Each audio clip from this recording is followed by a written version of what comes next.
Alright, 오늘 아침 찬양으로 시작하겠는데 이건 아름다운 찬송이고 오늘 우리가 공부하게 될 요한계시록의 본문과 맞아떨어지는 찬양입니다. 우리는 보혈에 대해 이야기할 것이니까요.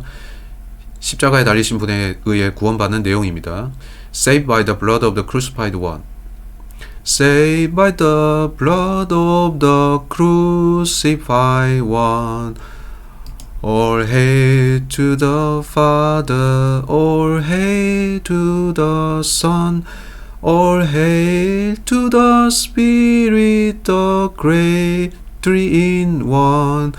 I'm saved by the blood of the crucified one.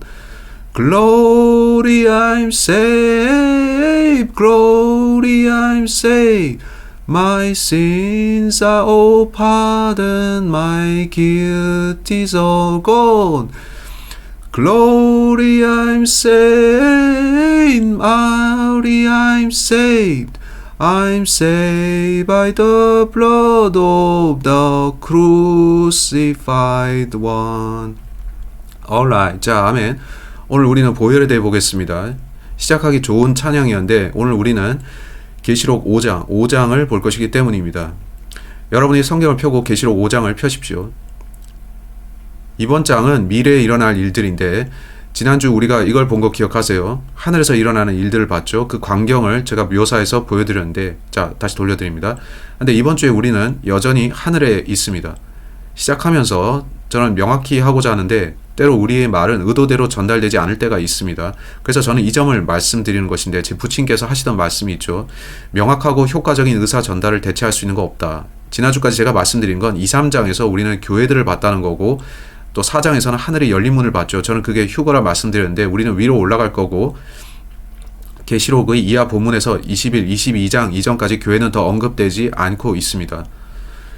그건 사실이지만 좀 더 분명히 말씀드려야 되겠는데 이는 우리가 5장에서 교회에 대한 언급을 다시 한번 보기 때문입니다. 하지만 제가 말씀드리는 의미는 이 땅에서를 말하는 겁니다. 우리는 교회가 땅에 존재하는 것을 더 이상 보지 못하는데 4장에서 휴거가 일어납니다. 하늘에서는 교회의 모습을 볼 수 있지만요. 이번 장이 그렇습니다. 9, 10절로 가면 그걸 볼 수 있습니다. 제가 보니 그때 우리는 하늘에서 예수님과 함께 기뻐하고 있습니다. 그래서 제 설명을 분명히 다시 하겠는데 우리는 4장에서 휴거의 모형을 보고 이 땅에서는 더 이상 교회를 목격하지 못합니다.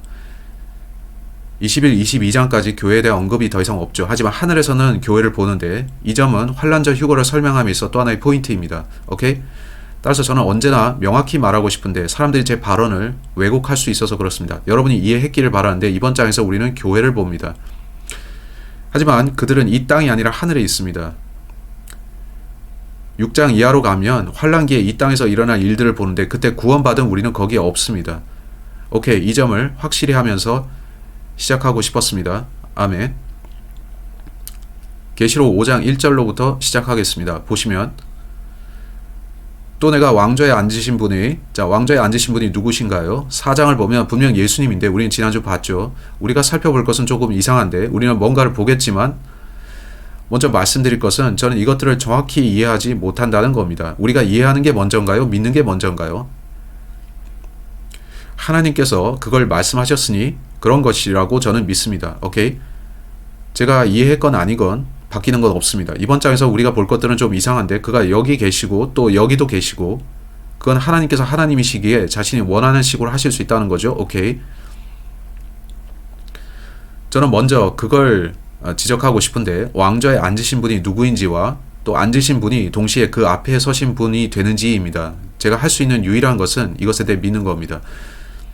또 내가 왕좌에 앉으신 분의 오른손에 있는 책을 보았는데 그것은 안과 뒷면에 글이 적혀 있고 7 봉인으로 봉인되어 있더라. 자, 이건 책인데 어떤 책인가요? 어떤 책이 됐든지 이건 7 봉인이 있습니다. 여러분이 이걸 아시는지 여러분이 성경을 구입하시면 이렇게 7단으로 구분되어 있습니다. 항상 그런 건 아니지만 여러분이 성경을 샀을 때 작은 이런 줄, 그걸 뭐라 부르는지 모르겠지만 말하자면 작은 줄 같은 돌기가 그어져 있습니다. 그 줄의 개수가 7개인데요. 제가 갖고 있는 스페인어 성경이 이런데 이건 그 줄이 카메라에 잘 보일 거고 개수가 7입니다. 1, 2, 3, 4, 5, 6, 7. 왜 이렇게 한 걸까요? 여러분 중에 이런 경우 있으신가요? 한두 분 계신가요? 항상 그런 건 아니지만 많은 경우에 그렇게 되어 있습니다. 왜 그렇게 하는 거냐면 이 구절을 기억하기 때문입니다. 종종 그건 줄이거나 볼록 나온 줄인데 저는 금박이나 그렇게 부릅니다. 여러분 7개 있으신가요? 오케이, 왜 그들이 그렇게 했을까요? 이 구절을 알기 때문이죠. 그래서 우리는 이 책을 성경이라 생각하지만 좀 더 살펴보시면 예수님 외에 누구도 이 책을 읽도록 허락되지 않았습니다. 이것이 성경일까요? 우리가 가진 전통 중에 이런 게 있는데 전 그게 나쁘다고 보지는 않고, 이는 본문의 이 책이 성경이라 생각하게 만드는 요소가 있으니까요. 우리는 다니엘서에서도 그걸 보는데 이건 흥미롭습니다. 저는 마지막 때와 관련되어 있다는 것 외에는 이 책이 무엇인지는 말씀드릴 수 없습니다. 큰 환란과 상관이 있고요. 다시 말씀드리지만 휴거가 먼저, 큰 환란 그 다음입니다. 저는 환란 중간 휴거 또는 환란 후 휴거를 믿지 않는데 휴거 먼저 있고 그 다음 환란이 있습니다. 이 책은 7봉인을 갖고 있죠. 봉인이라 하는 것은 보지 못하게 닫는 용도죠. 따라서 이 책은 닫힌 책인데 그것이 열릴 때가 정해져 있습니다. 와우, 그건 흥미로운데 다니엘서 12장으로 가서 뭔가 보여드리겠습니다. 성경 안에 어떤 봉인된 책이 나오나요? 네, 그렇습니다. 그건 다니엘서인데 하나님께서는 다니엘에게 다니엘서를 계시해 주시면서 그 내용을 나중까지 봉인하라 하셨습니다. 다니엘서 12장 1절로 4절, 다니엘서 12장 1절. 그때 내 백성의 자손들을 위해 서 있는 큰 통치자 미가엘이 일어날 것이요. 자, 미가엘이 누구인가요? 지난 시간 우리는 그룹들, 네 그룹들을 봤는데 그들은 천사장들입니다. 천사장 중 하나가 미가엘이고 다른 하나는 성경에 가브리엘로 나오는데 저는 그들의 이름을 다는 모릅니다. 우리는 나머지 둘에 대해서는 모르는데 기름 부음을 받은 덮는 그룹이 타락해서 사탄이 되었고 그는 원래 루시퍼라 불렸죠. 루시퍼, 미가엘, 가브리엘. 유대 전통에 따르면 우리엘과 라파엘이 더 있답니다. 이건 닌자 거북이 이름 같은데 저는 그 이름에서 그걸 떠올립니다. 우린 그게 맞는지 알 수 없는데 유대 전통은 네 짐승 중 나머지 이름을 말합니다. 그들은 다 천사장들이라 하죠. 그때 내 백성의 자손들을 위해 서 있는 큰 통치자 미가엘이 일어날 것이요 또 고난의 때가 있을 터인데 그것은 민족이 존재한 이래로 그때까지 결코 없었던 고난일 것이며 그때 내 백성이 구출을 받되 책에 기록된 것으로 드러난 모든 자가 구출을 받으리라. 자, 이 시기는 고난의 때인데 예레미야서 30장 7절에서 그때를 야곱의 고난의 때라 부릅니다. 그것이 우리가 아는 다니엘의 70번째 일의 환란기입니다. 따라서 이 구절의 문맥은 큰 환란이죠. 땅의 티끌 속에서 잠자는 자들 가운데 많은 사람들이 깨어나, 이건 거의 휴거처럼 보이죠. 얼마는 영존하는 생명에 이르고 얼마는 수치와 영존하는 치욕에 이를 것이며, 휴거 때 영존하는 치욕에 이르는 사람은 없죠. 안 그런가요? 그렇다면 이건 뭐에 대한 것인가요? 3절 보면 지혜로운 자들은 궁창의 광채같이 빛나고 많은 사람을 의로 돌아서게 하는 자들은 별들과 같이 영원 무궁토록 빛나리라. 그러나 오 다니엘아, 이게 제가 말씀드리고자 하는 부분입니다. 그러나 오 다니엘아, 너는 끝이 오는 때까지 그 말씀들을 닫아두고 그 책을 봉인하라. 많은 사람이 이리저리 다름질하며 지식이 증가하리라 하니라. 하나님께서는 다니엘에게 한 책을 주시면서 마지막 때까지 그것을 봉인하라 하셨습니다. 다니엘에게 봉인하라 하신 것을 계시록에서 여는 걸까요? 아니면 하늘에 있는 또 다른 책일까요? 어떤 경우이든 그 책은 큰 환란과 상관이 있고 다니엘의 계시에 있는 마지막 7년과 상관이 있는데 여러분은 다니엘이 받은 계시들을 그 책의 9장 등에서 읽을 수 있습니다. 이렇게 환란과 상관이 있고 그건 흥미롭습니다. 5절을 더 읽어보겠습니다. 그때 나 다니엘이 보니 보라 다른 두 사람이 서 있는데 하나는 강둑의 이쪽에 다른 하나는 강둑의 저쪽에 있더라. 하나가 아마포 옷을 입고 강물 위에 있는 사람에게 이르되 이 이적들이 끝이 올 때까지 얼마나 있어야 하겠느냐 하므로, 그가 묻는 것은 끝이 언제냐는 겁니다. 즉 세상 끝에 무슨 일이 있겠느냐는 것 같죠. 내가 들었는데 아마포 옷을 입고 강물 위에 있는 사람이 자기 오른손과 왼손을 하늘을 향해 올리며 영원토록 사시는 분을 두고 맹세하여 이르되 그것은 한때와 두때와 반때에 관한 것이니 3년 반을 말하죠. 그가 거룩한 백성의 권세를 흩어놓는 일을 이루게 될 때에 이 모든 일이 끝나리라 하더라. 기억하십니까? 지난주 도표가 아직 여기 있죠. 자, 이걸 봅시다. 환란은 3년 반, 3년 반 두 번입니다. 마지막 3년 반에 하나님의 진노가 쏟아집니다. 그게 한때와 두때와 반때죠. 한때는 1년, 두때는 2년, 반때는 6개월이죠. 본문은 마지막 3년 반을 언급하는 걸 알 수 있죠.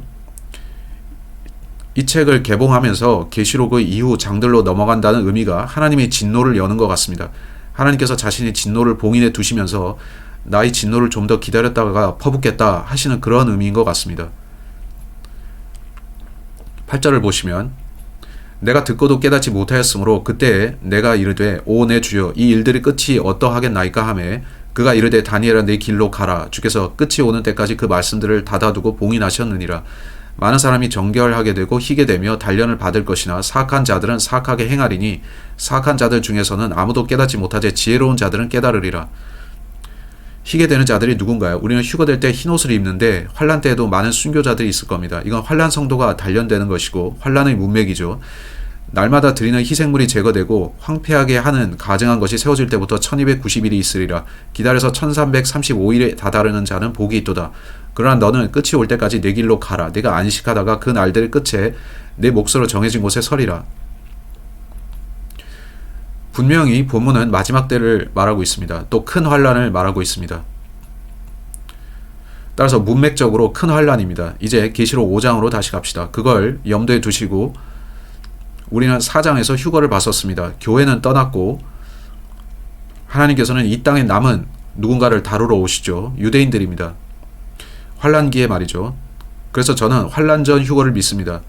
아직도 제게 환란 전 휴거 없어요 하는 사람들이 있는데 그들이 성경을 읽긴 했나요? 계시록을 읽었다면 어떻게 그걸 모를 수가 있을까요? 여러분이 그 본문을 읽으면 구절들이 여러분의 뺨을 치면서 환란 전 휴거라니까 할 텐데 어제 저는 이메일을 확인하다가 이런 메시지를 봤습니다.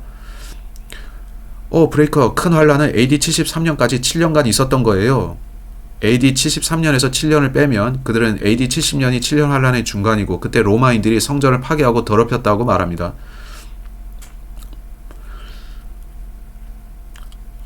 이 사람들도 모든 계시를 과거로 돌리는 자들인데 요한계시록이 모두 과거에 이루어졌나요? 우리는 봉인되었던 한 책이 열리는 것을 보는데 우리는 다니엘서에서 책이 봉인된 것을 봤고 그 책은 큰 환란에 대한 것임을 봤습니다. 어떻게 계시록이 끝났고 다니엘의 70번째 이래가 끝났다고 믿을 수 있는지 모르겠습니다. 저는 동의하지 않습니다. 그래서 우리는 성경을 연구해야 하는 겁니다. 계시록 5장은 돌아와서 또 내가 왕좌에 앉으신 분의 오른손에 있는 책을 보았는데 그것은 안과 뒷면에 글이 적혀 있고 7 봉인으로 봉인되어 있더라. 또 내가 보니 한 힘센 천사가 큰 음성으로 공포하기를 누가 그 책을 펴고 그것의 봉인들을 떼기 합당하냐 하였으나 누구도 합당치 않다는 것 같습니다. 누구도 그렇지 않다는 것 같죠? 자, 여기 방문자가 오셨는데 문이 열려 있으니까 들어오십시오. 누가 합당한가? 여러분은 우리가 합당하다고 생각할 수 있습니다. 우리는 구원받았으니까요. 그렇죠? 우리는 의롭게 되고 용서받았죠. 근데 하늘에 있는 모든 사람들이 합당치 않고 오직 예수님만 합당하십니다. 그렇다면 이 책이 성경이겠습니까? 여러분 우리가 성경을 가질 수 있고 읽을 수 있다는 게 얼마나 축복인지 아십니까? 제 말은 우리 손에 먼저 기록된 역사가 들려있다는 건데 여러분이 이 책을 침실이나 차에 방치해두면 그건 봉인된 채 닫힌 책입니다. 여러분은 지금 읽을 기회가 있습니다. 하늘에 가면 뭔가 이상한 상황이 있는데 어떤 이유에선지 그 책은 봉인되어 있습니다. 천사가 서서 누가 이 책을 열 수 있겠는가 하는데 제가 거기 있다면 제가 해보겠습니다 할 것이고 그러나 예수님 외에 누구에게도 여는 것은 허락되지 않습니다. 전 이해하지 못하고 왜 그런지는 모르지만 하여튼 그렇습니다. 3절을 보겠습니다. 하늘에나 땅에나 땅 아래에 있는 어떤 사람도 그 책을 펴거나 들여다볼 수 없더라. 이 얼마나 이상한 말입니까? 하늘에 있는 어떤 사람도 이것을 열지 못하고 땅 위에 어떤 사람도 열지 못하고 한데 우리는 성경을 열 수 있습니다. 그렇다면 이건 다른 책일까요? 이게 하나님께서 다니엘에게 주신 책일까요? 아닐까요?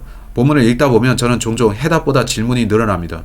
제가 아는 것은 저 위에 책이 있고 하나님께서 그 책을 봉인해 두셨다는 겁니다. 그 책은 우리의 성경과 뭔가 매칭되는 것 같은데 성경의 어떤 부분은 봉인되어 있고 그럼에도 우리는 거울을 통해 보듯이 볼 수 있는데 우리는 흐릿하지만 마지막 날들의 일들을 볼 수 있는 겁니다.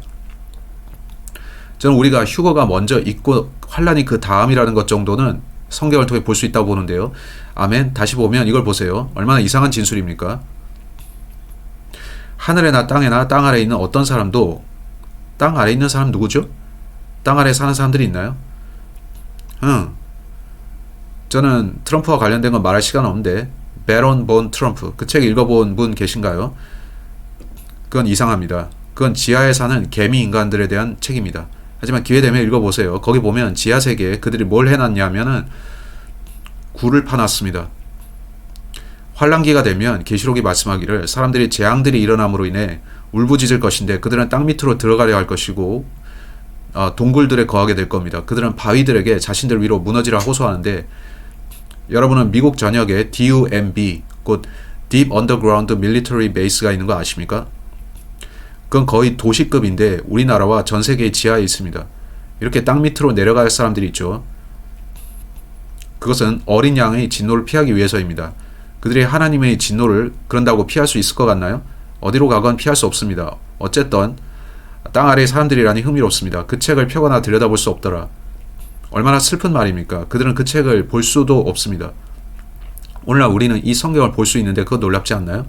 전 성경이 제게 더 가치가 있는 것 같은데 읽을 수 있을 때 지금 읽으세요. 아멘. 제 추측으로 우리가 하늘에 가면 우리는 마음의 성경을 가지게 될 겁니다. 우리는 그리스도의 마음을 가질 거니까요. 근데 하늘에 있는 저 책의 경우 예수님 외에 누구도 보거나 읽을 수 없다니 얼마나 이상합니까? 4절.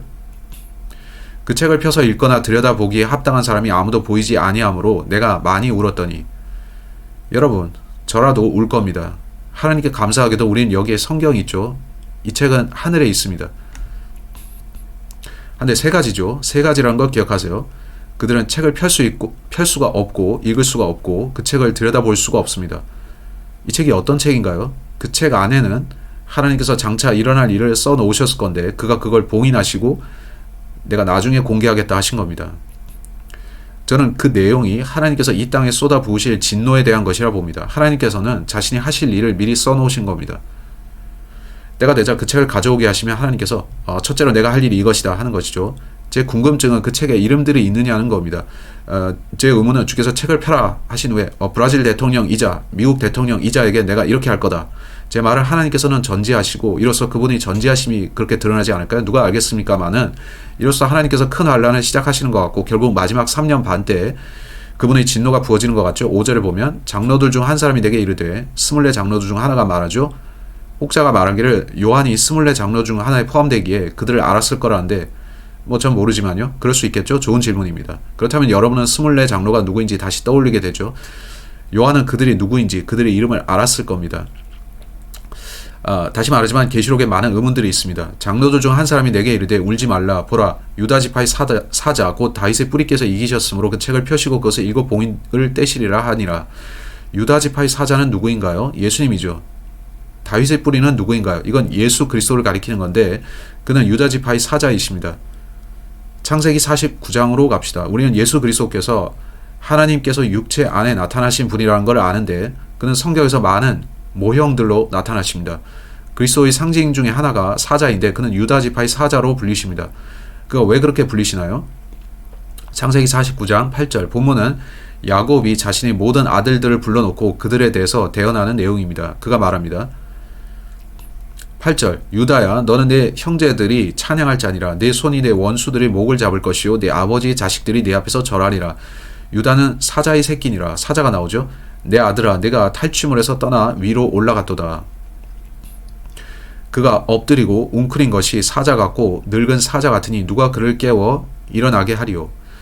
누가 주님을 깨울 수 있을까요? 적그리스도가 세상을 장악하고 환란기가 시작되면 예수님이 일어나시면서 올라잇 그들을 처리하러 갈 때가 됐군 하실까요?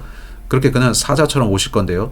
실로가 오실 때까지 홀이 유다를 떠나지 아니하며 입법자가 그의 발들 사이에서 떠나지 아니하리니.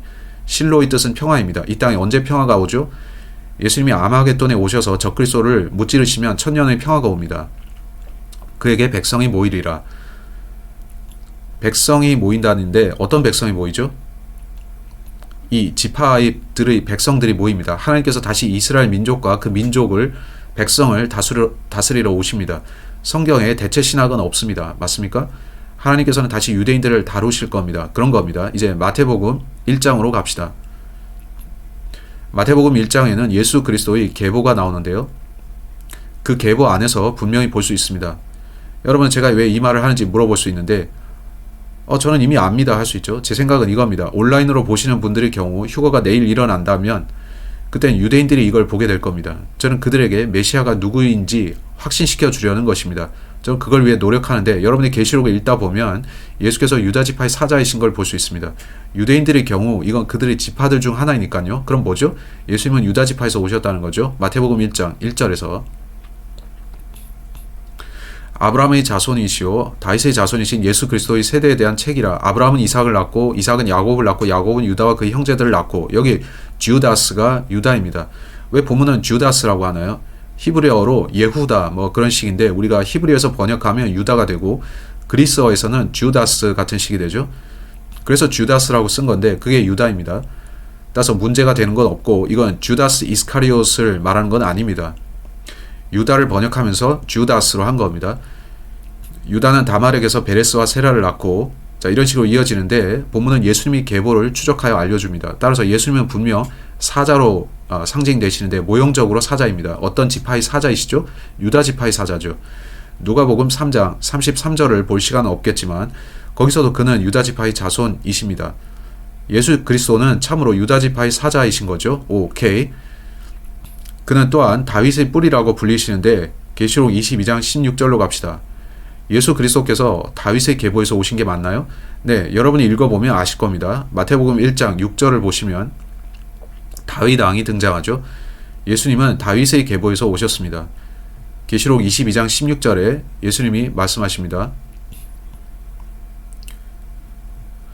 나 예수는 내 천사를 보내어 교회들 안에서 이것들을 너희에게 증언하게 하였노라. 나는 다윗의 뿌리요 후손이요 빛나는 새벽별이니라. 예수 그리스도는 다윗의 후손이며 또한 뿌리라고 하십니다. 그가 자신을 다윗의 뿌리라 하셨다면 그게 무슨 뜻인가요? 그는 요셉이 아닌 마리아의 계보를 통해 오셨는데 하나님이 그의 아버지 부계이시기 때문이죠. 마리아의 계보는 다윗의 계보로 올라가고 유다까지 갑니다. 맞죠? 다 이해되셨죠? 간단하지만 오늘 우리가 대부분 사람들이 알 거라고 여기는 사실들을 구원받은 사람들이 교회에서 양육받을 때 이걸 결코 배우지 못하고 그래서 간단한 것들을 우리는 사람들에게 알려줘야 합니다. 계시록 5장 6절로 가겠습니다. 또 내가 보니 보라 왕자와 내 짐승의 한가운데와 장로들의 한가운데 전에 죽임을 당한 것 같은 어린 양께서 7 뿔과 7 눈을 가진 채 서 계시는데 이 눈들을 온 땅으로 보내어진 하나님의 7 영이라. 여기 어린 양이 나오는데 이 어린 양이 누구인가요?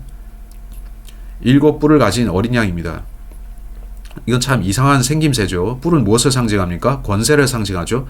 즉 예수님이 모든 권능을 가지셨다는 거죠. 저 인류 역사가 총 7,000년이라고 보는데요. 그렇다면 그는 각 1,000년씩에 해당하는 뿔들을 가지신 거겠죠. 그는 여전히 왕좌에 계시니까요. 예수께서 뿔을 가지셨다는데 어린 양들이 뿔이 있나요? 그렇지 않습니다. 염소들이 있겠죠. 그렇다면 왜 이 어린 양은 뿔들을 가졌나요? 모릅니다. 왜 어린 양에게 뿔이 있어요? 는 제가 하늘에 가서 질문해야 할 것 중 하나입니다. 게다가 7이나 있다니 참 이상하죠. 또 7 눈이 있습니다. 왜 눈이 7이나 되나요? 상기하세요. 이건 영적 세계의 일이고 우리 영적 세계를 다 알 수는 없습니다. 그래서 저는 모르는데 그가 왜 이런 모습으로 나타나셨는지는 모르지만 저자는 자신이 본대로 썼고 모든 것이 하나님께는 중요한 것입니다. 이 모든 게 하나님께는 의미가 있죠. 저는 뿔들이 권세를 의미한다고 보는데 눈들은 우리가 앞서 봤던 하나님의 7 영과 관련이 있겠죠. 하나님께는 모든 것을 보시는데 그는 전지하시고 전능하시고 무소부재합니다. 어린 양은 분명 예수님인데 요한은 이것에 대해서 알았습니다. 요한복음 1장으로 가봅시다. 요한은 어린 양을 보자 예수님이네? 내가 그렇게 책에 썼는데? 하고 깨달았죠. 내가 이미 요한복음을 쓰면서 모든 사람에게 예수님이 누구이신지 소개했지. 요한복음 1장에서 그가 뭐라고 합니까? 요한복음 1장 29절 사도 요한은 그의 책을 시작하면서 우리에게 동명이인의 요한에 대해 소개합니다. 침례인 요한 말하는 겁니다. 침례인 요한은 예수님을 목격하고 성령을 통해서 말했습니다. 29절 보겠습니다. 다음날 요한이 예수님께서 자기에게 오시는 것을 보고 이르되 세상 죄를 제거하시는 하나님의 어린 양을 보라. 36절도 보세요. 예수님께서 걸으실 때 그분을 보고 이르되 하나님의 어린 양을 보라 하매 예수님이 누구시라고요? 어린 양입니다. 요한계시록 13장 8절에서 성경은 여러분에게 흥미로운 걸 보여줍니다. 예수 그리스도는 어린 양이십니다. 그는 우리 죄들을 대신해 죽으신 어린 양이십니다. 아멘. 예수께서는 지상에 존재하는 것을 모형 삼아서 자신을 소개하기를 좋아하십니다. 어떻게 그가 사자와 어린 양을 동시에 하시겠습니까? 네, 그는 유다 지파의 사자이면서 동시에 어린 양이십니다. 우리 생각에 어린 양은 유순하고 사자는 우리 생각에 울 하고 울부짖고 항상 분노해 있죠. 따라서 그는 초림 때에는 어린 양처럼 평화롭게 오셨고 그가 다시 오실 때는 사자와 같을 겁니다. 아마겟돈에서 전쟁을 하실 거니까요. 근데 보세요. 이건 흥미로운 구절인데 제가 칼빈주의자가 아니란 걸 먼저 밝히죠. 오케이? 근데 많은 칼비니스트들이 이 구절을 선호합니다. 한번 보세요. 요한계시록 13장 8절. 땅에 거하는 모든 자들고 세상의 창건 때부터 죽임을 당한 어린 양의 생명책에 이름이 기록되지 않은 자들이 그에게 경배하리라. 세상의 창건 때부터 예수님이 죽임당하셨나요? 아니죠. 그는 이때 죽으셨습니다. 그보다 4,000년 전에 죽지 않으셨죠. 그러면 이게 무슨 말인가요? 제가 보기에 하나님께서는 그 일이 있기 전에 모든 걸 아셨습니다. 즉 하나님께서는 하늘에 계시면서 생각하시기를 내가 사람을 창조할 건데 그리고 나는 그가 나를 사랑할 수 있도록 그에게 자유의지를 줄 것이다. 자유의지 없이는 사랑할 수가 없습니다. 내가 그에게 자유의지를 주면 그들은 잘못된 쪽을 선택할 것이지만 나는 그들을 위해 죽을 것이다. 그는 이런 생각들을 하셨고 내가 그들을 사랑하기에 나는 그들을 위해 모든 것을 할 것이다 하셨죠. 하나님께서 만물을 지으시기 이전에 이 모든 것을 생각하셨습니다. 그 놀랍지 않나요? 세상의 창건 이전에 하나님께서는 그래 내가 그들의 죄들을 위해 희생되는 어린 양이 될 것이다 하셨죠. 그는 그렇게 하셨고요. 이제 계시록 5장으로 돌아와서 전 여러분께 뭔가 보여드리겠는데 이건 제가 연구하다가 찾은 겁니다. 여러분께 은혜가 되실 겁니다. 5절인 것 같은데 자 보십시오. 네 5절 맞습니다. 장로들 중 한 사람이 내게 이르되 울지 말라 보라 유다 지파의 사자 곧 다윗의 뿌리께서 이기셨으므로 그 책을 펴시고 그것의 7 봉인을 떼시리라 하니라. 그가 이기셨습니다. 전 그가 이기셨다는 말씀이 무슨 뜻인지 생각했습니다. 전 살펴봤는데 그리스어나 그런 걸 보진 않았습니다. 근데 여러분이 사전에서 이것과 동의어를 찾아보면 overcome이 있습니다. 즉 예수님은 어린 양으로서 이기셨습니다. 그건 여러분의 복음에 써있는 대로입니다. 그는 죽으셨고 죽음에서 일으켜지셨고 그 어떻게 이기셨는가 하면 무덤에서 일어나신 겁니다. 그는 죽었다 살아나셔서 헤이 사망도 나를 붙잡을 수 없다 하고 승리를 선언하셨습니다. 따라서 그는 세상의 창건 때부터 죽임당하셨고 그는 사망을 이기셨으며 다시 일어나셨습니다. 이로써 그는 이 책을 열 권리를 갖게 되셨죠. 아멘. 그는 권능, 부활의 권능을 가지셨기 때문이죠. 그걸 생각할 때 와우 저는 소름이 돋았죠. 그 짧은 단어가 종종 여러분이 성경을 읽다가 어떤 짧은 단어 때문에 놀랄 때가 있습니다. prevailed라는 단어가 그렇지 않습니까? 그걸 보고 저는 소름이 돋았는데 그래 그가 이기셨고 그가 일어나신 게 복음이라고 하죠. 구절의 나머지로 가서 보시면 그는 어린 양이십니다. 그는 어린 양이시고 그걸 생각할 때 여러분은 오케이 어린 양으로서 그가 뭘 하셨지? 할 텐데 그는 죽으셨죠. 그는 구원하기 위해서 우리를 구원하기 위해 죽으셨죠. 그것이 피의 대속인데 구약시대 어린 양을 갖고 뭘 했죠? 그들은 피의 대속을 위해 어린 양을 죽였었습니다. 피 흘림이 있어야 용서가 있는데 우리는 어린 양과 예수님의 피에 대해 여기서 다시 떠올리게 되는 거죠. 여러분 그 피는 능력이 있고 우리가 본문에서 잠시 보겠지만 하늘에 있는 자들은 그 피를 상기합니다. 보혈만이 용서받고 하늘에 갈 수 있는 유일한 길이라서요. 아멘. 베드로전서 1장 18, 19절 시간상 읽지는 않겠습니다만 거기 뭐라고 했죠? 그의 피로 받는 구속을 말하죠. 뭐라고 했나요? 자, 그냥 가서 읽겠습니다. 가서 읽읍시다. 생략하지 않겠습니다. 베드로전서 1장 18, 19절 아주 놀라운 것인데 이건 바울의 복음입니다. 바울의 가르침은 보혈에 대한 것인데 바울이 다른 사도들을 자신들과 동의하게 했다는 것을 저는 생각합니다. 오케이, 저는 두 가지 다른 복음 하나는 유대인, 하나는 이방인을 위한 게 아니라 하나의 복음을 전합니다. 네, 사도행전 도입부에는 다른 것들이 있습니다만 하나님께서는 바울을 통해 세상에 복음을 알리셨고 바울은 그것을 다른 사도들과 공유했습니다.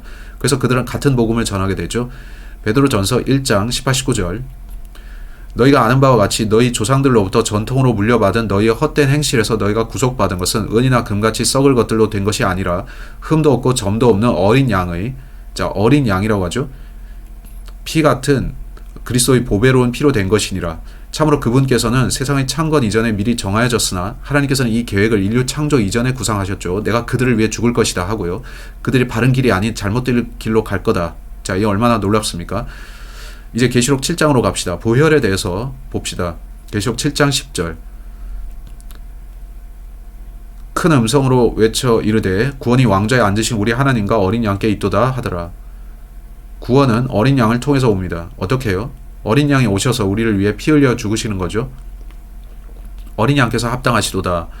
계시록 12장 11절 예수께서는 자신을 어린 양으로 즐겨 표현하셨습니다. 계시록 12장 11절 그들이 어린 양의 피와 자기들의 증언의 말로 그를 이겼으며 그들이 죽기까지 자기 생명을 사랑하지 아니하였도다. 따라서 어린 양이신 예수께서 우리 죄들을 위해 죽으신 겁니다. 초림 때 그는 어린 양으로 오셨고 자, 우리는 지금 5장에 있죠. 초림 때 그는 어린 양으로 오셨습니다. 다시 오실 때 그는 사자가 되어 오십니다. 그 전에 그가 교회를 위해 오실 때는 무엇으로 오시나요? 신부를 취하러 오는 신랑으로 오시죠. 아멘. 그게 놀랍습니다. 오늘 5장을 보고 있죠. 어린 양을 보세요. 어린 양께서 자기 피를 흘리셨습니다. 이렇게 어린 양이 오셔서 그 책을 취하시는데 그가 왕좌에 앉으셨습니다. 계시록 5장에서 이걸 봅시다. 우리가 다음으로 볼 것이 어린 양께서, 자, 예수께서 앉으신 왕좌로 어린 양께서 나와서 그 어린 양이 책을 취합니다. 예수님이 예수님께 오셔서 예수님의 손에서 예수님이 책을 받으신다고요? 그래서 저는 성경을 종종 이해하기 힘들다고 말하는 겁니다. 하지만 그렇게 되었습니다. 7절, 그분께서 오셔서, 그분은 6절의 어린 양이죠. 왕좌에 앉으신 분의 오른손에서 그 책을 취하시니라. 왕좌에 앉으신 분이 누군가요? 예수님이죠. 우리는 4장에서 그걸 봤습니다. 예수님은 하나님이시고, 어쩌면 왕좌에 앉으신 분은 하나님이시지만 얼마나 이상한지 보세요. 예수께서 왕좌에 앉으셨고 예수께서 오셔서 예수님이 손에서 책을 취하십니다. 이런 걸 읽을 때 저는 잘 이해하지를 못하겠습니다. 근데 아세요?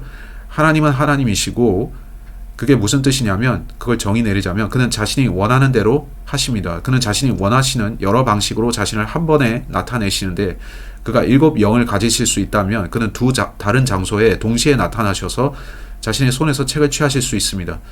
저는 이걸 믿는 데는 어려움이 없습니다. 아멘. 저는 다 이해하진 못하지만 말했듯이 성경이 말씀하였으므로 믿습니다. 우리가 다 이해해야 할 필요는 없는데, 여기 삼위일체를 정확히 100% 이해하는 분 얼마나 계신가요? 그렇게 이해하십니까? 저도 기본적인 이해는 있지만 우리가 하늘을 가야지 다 알게 될 겁니다. 성경에 우리가 일단 믿어야 되는 어떤 것들이 있고 하나님이 말씀하셨으므로 그걸 믿어야죠. 하지만 어린 양께서 왕좌에 앉으신 자신, 곧 예수님으로부터 책을 취하신다는 게 얼마나 이상한가요? 지난 시간 우리는 4장에서 봤습니다. 예수님이 왕좌에 앉아 계신 것 같은데 예수께서 자신을 어린 양으로 나타내기로 결정하셨고 예수님께서 그렇게 나타나셔서 자기 손에서 그 책을 취하시는 겁니다. 그렇게 보입니다. 계속 8절을 보겠습니다. 8절에서 말씀합니다.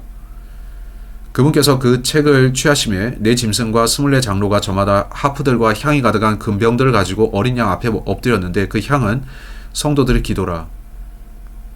네 짐승이 다시 등장합니다. 24 장로도 다시 나오죠. 그들은 어린 양 앞에 엎드립니다.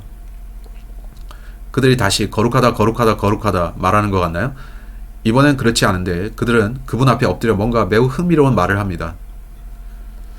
그들은 향이 가득한 금병들을 가졌고 그 향은 성도들의 기도라고 합니다. 우리의 기도는 주님 앞에 달콤한 것이 틀림없습니다. 우리가 기도할 때 금병 속의 향을 피우듯이 하늘에 하나님께 올라가는 것인가요?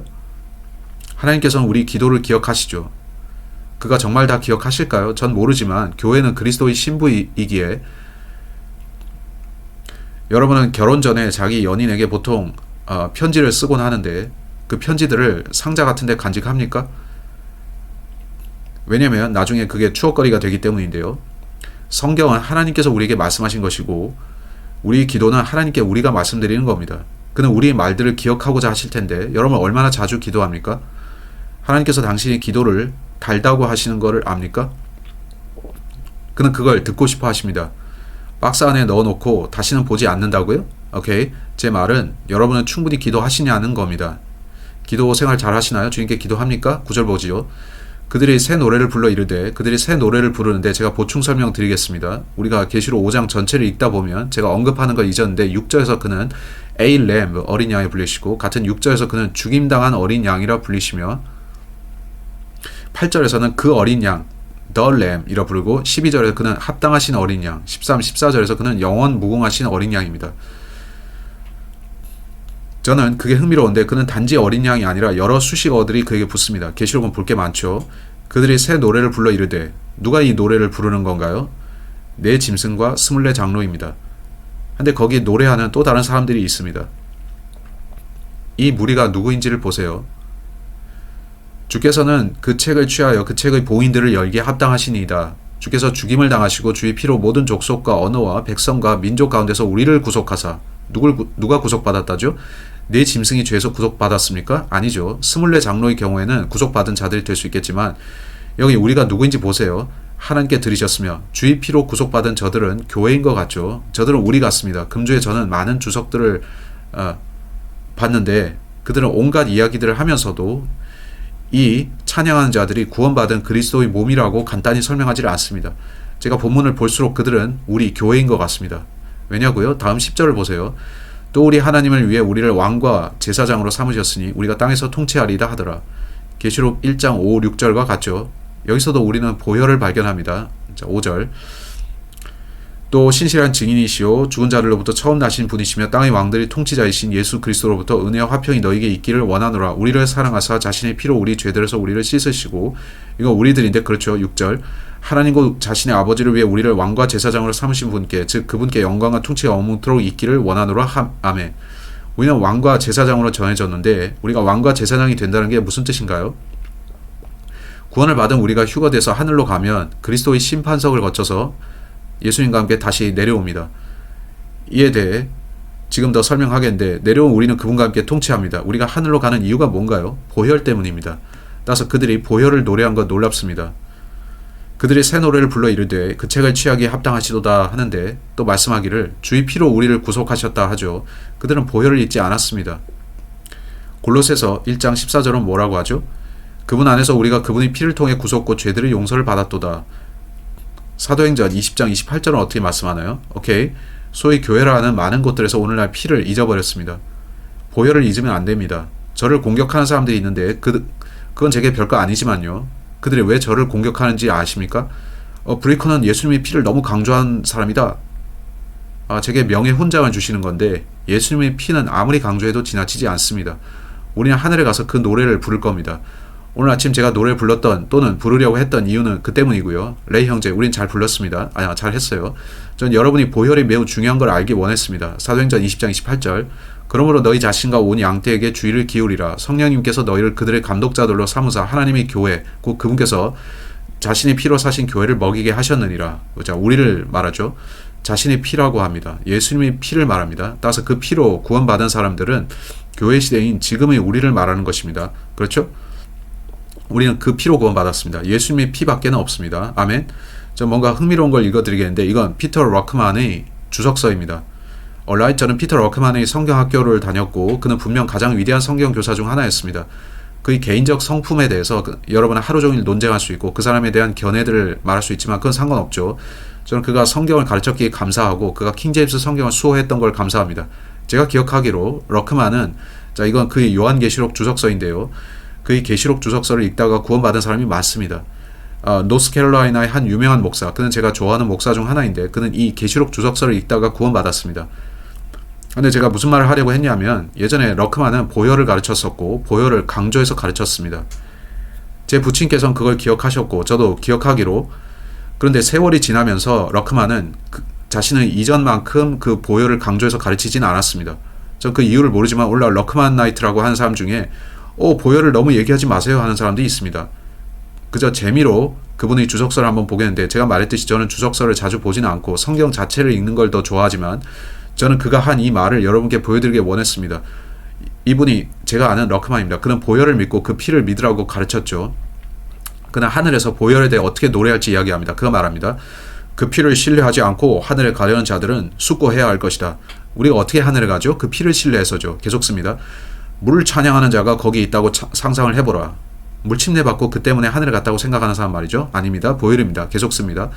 하늘에서 그들은 피밖에 노래하지 않는다. 그들은 교회를 노래하지 않고 성사들을 노래하지 않으며 은혜가 충만하신 마리아여 주께서 당신과 함께 하시고 당신은 여자 가운데 복받았나이다 하지 않는다. 그들은 피를 노래한다. 나는 신부들이 피라고 주장하는 포도주 잔을 뜻하는 게 아니다. 그들은 피를 노래한다. 그분은 카톨릭을 언급한 건데 그들은 자신들의 잔 안에 그 피가 있다 하면서 그걸 마십니다. 흡혈귀도 아니고 피를 마시길 원한다니 역하죠. 사실 그건 술이고 알코올입니다. 계속 씁니다. 그들은 피를 노래한다. 나는 그들이 피라고 주장하는 포도주 잔을 뜻하는 게 아니다. 그들은 검은 제의를 한 신부들이 손에 들고 피의 포품 하고 반복하며 그리스도의 피를 가장하는 밀주를 노래하지 않는다. 그분의 주석 재밌죠. 어쨌든 계속 보면 크리스찬들이 하늘에 가면 BLOOD, 피를 노래한다. 무엇으로 내 죄를 씻을 수 있나? 예수님의 피 외에는 없다. 무엇으로 내가 완전해질 수 있나? 결코 없다. 그는 nothing을 대문자로 썼습니다. 계명 준수, 선행, 황금률, 회개, 믿음, 고백, 또 침례는 소용없다. 예수님의 피밖에 없다. 어떤 사람이 하늘에 가서 자신이 회개해서 거기 왔다고 해보라. 회개하고 믿고 죄를 시인하고 침례받았고 계명들을 지키고 끝까지 견뎌서 거기 왔다고 말이다. 누군가 그 사람에게 병적으로 자기 중심적이며 자기 의에 도취된 입을 닥치시오. 우리는 여기서 예수님을 경배하고 있어. 제가 기억하는 러크만은 이렇게 말했습니다. 그가 더 나이가 많아지면서 저는 왜인지 모르겠지만 그는 보혈에 대해서 더 이전처럼 말하지는 않았습니다. 하지만 그 전에 러크만은 예수 그리스도의 보혈을 많이 강조했었죠. 우리는 보혈로 구원받았으니까요. 피를 통해서요. 히브리서 9장 22절 피 흘림이 없이는 사면이 없다고 했습니다. 로마서 3장 25절로 가세요. 우리가 무엇을 믿어야 구원받나요?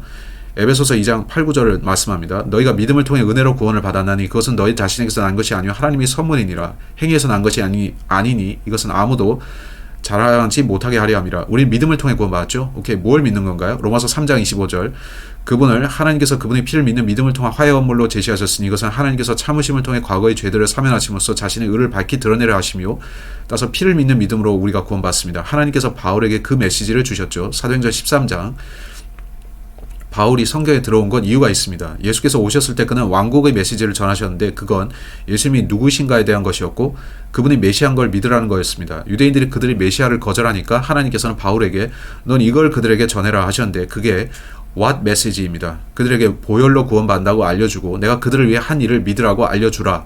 이게 바울이 전한 것이고 바울은 사도행전 13장 38, 39절에서 그렇게 말합니다. 여기서 보혈을 찾을 수 있나 보세요. 사도행전 13장 38절 그러므로 사람들의 형제들아 너희가 알 것은 곧 이 사람을 통해 죄들의 용서가 너희에게 선포되었다는 것과 자 오케이 어떻게 해요? 세상의 창건 때부터 죽임당한 어린 양 그 어린 양이 흘린 피를 통해서죠. 또 너희가 모세의 율법에 의해 의롭다고 인정받을 수 없었던 모든 일에도 그분에 의해 믿는 모든 자가 의롭다고 인정받았다는 것이라. 자 그렇다면 뭘 믿는 거죠? 우리가 어떻게 의롭게 되나요? 로마서 5장 9절 기억하세요? 로마서 5장 9절로 갑시다. 우리는 믿음으로 의롭게 됩니다. 로마서 5장 9절이 말씀합니다. 그러면 이제 우리가 그분의 피로 의롭다고 인정받았으므로 더욱더 그분을 통해 진노로부터 구원을 받으리니 justified가 무슨 뜻인가요? justified죠. 구원받은 여러분은 마치 죄를 전혀 짓지 않은 사람처럼 됩니다. 모든 죄들이 용서받았기 때문에요. 그래서 저는 예수님이 보혈을 너무 강조한다는 게 무슨 말인지 모르겠습니다. 안타까운 것은 요즘 사람들이 보혈에 대해서 설교하지 않는다는 겁니다. 하늘에서는 이걸 노래하고 있는데 말이죠. 요한계시록 5장으로 가서 그들이 뭐라고 하는지 봅시다. 그들이 새 노래를 불러 이르되 그들이 누군가요? 네 짐승들, 24 장로들, 또 우리들입니다.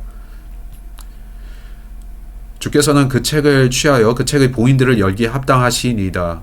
주께서 죽임을 당하시고 주의 피로 모든 족속과 언어와 백성과 민족 가운데서 우리를 구속하사 하나님께 드리셨으며 휴거 이전까지 교회 시대 중에 구원받은 사람들인 거죠. 또 이어지기를 또 우리 하나님을 위해 우리를 왕과 제사장으로 삼으셨으니 우리가 땅에서 통치하리이다 하더라. 왕들과 제사장이라 하죠. alright?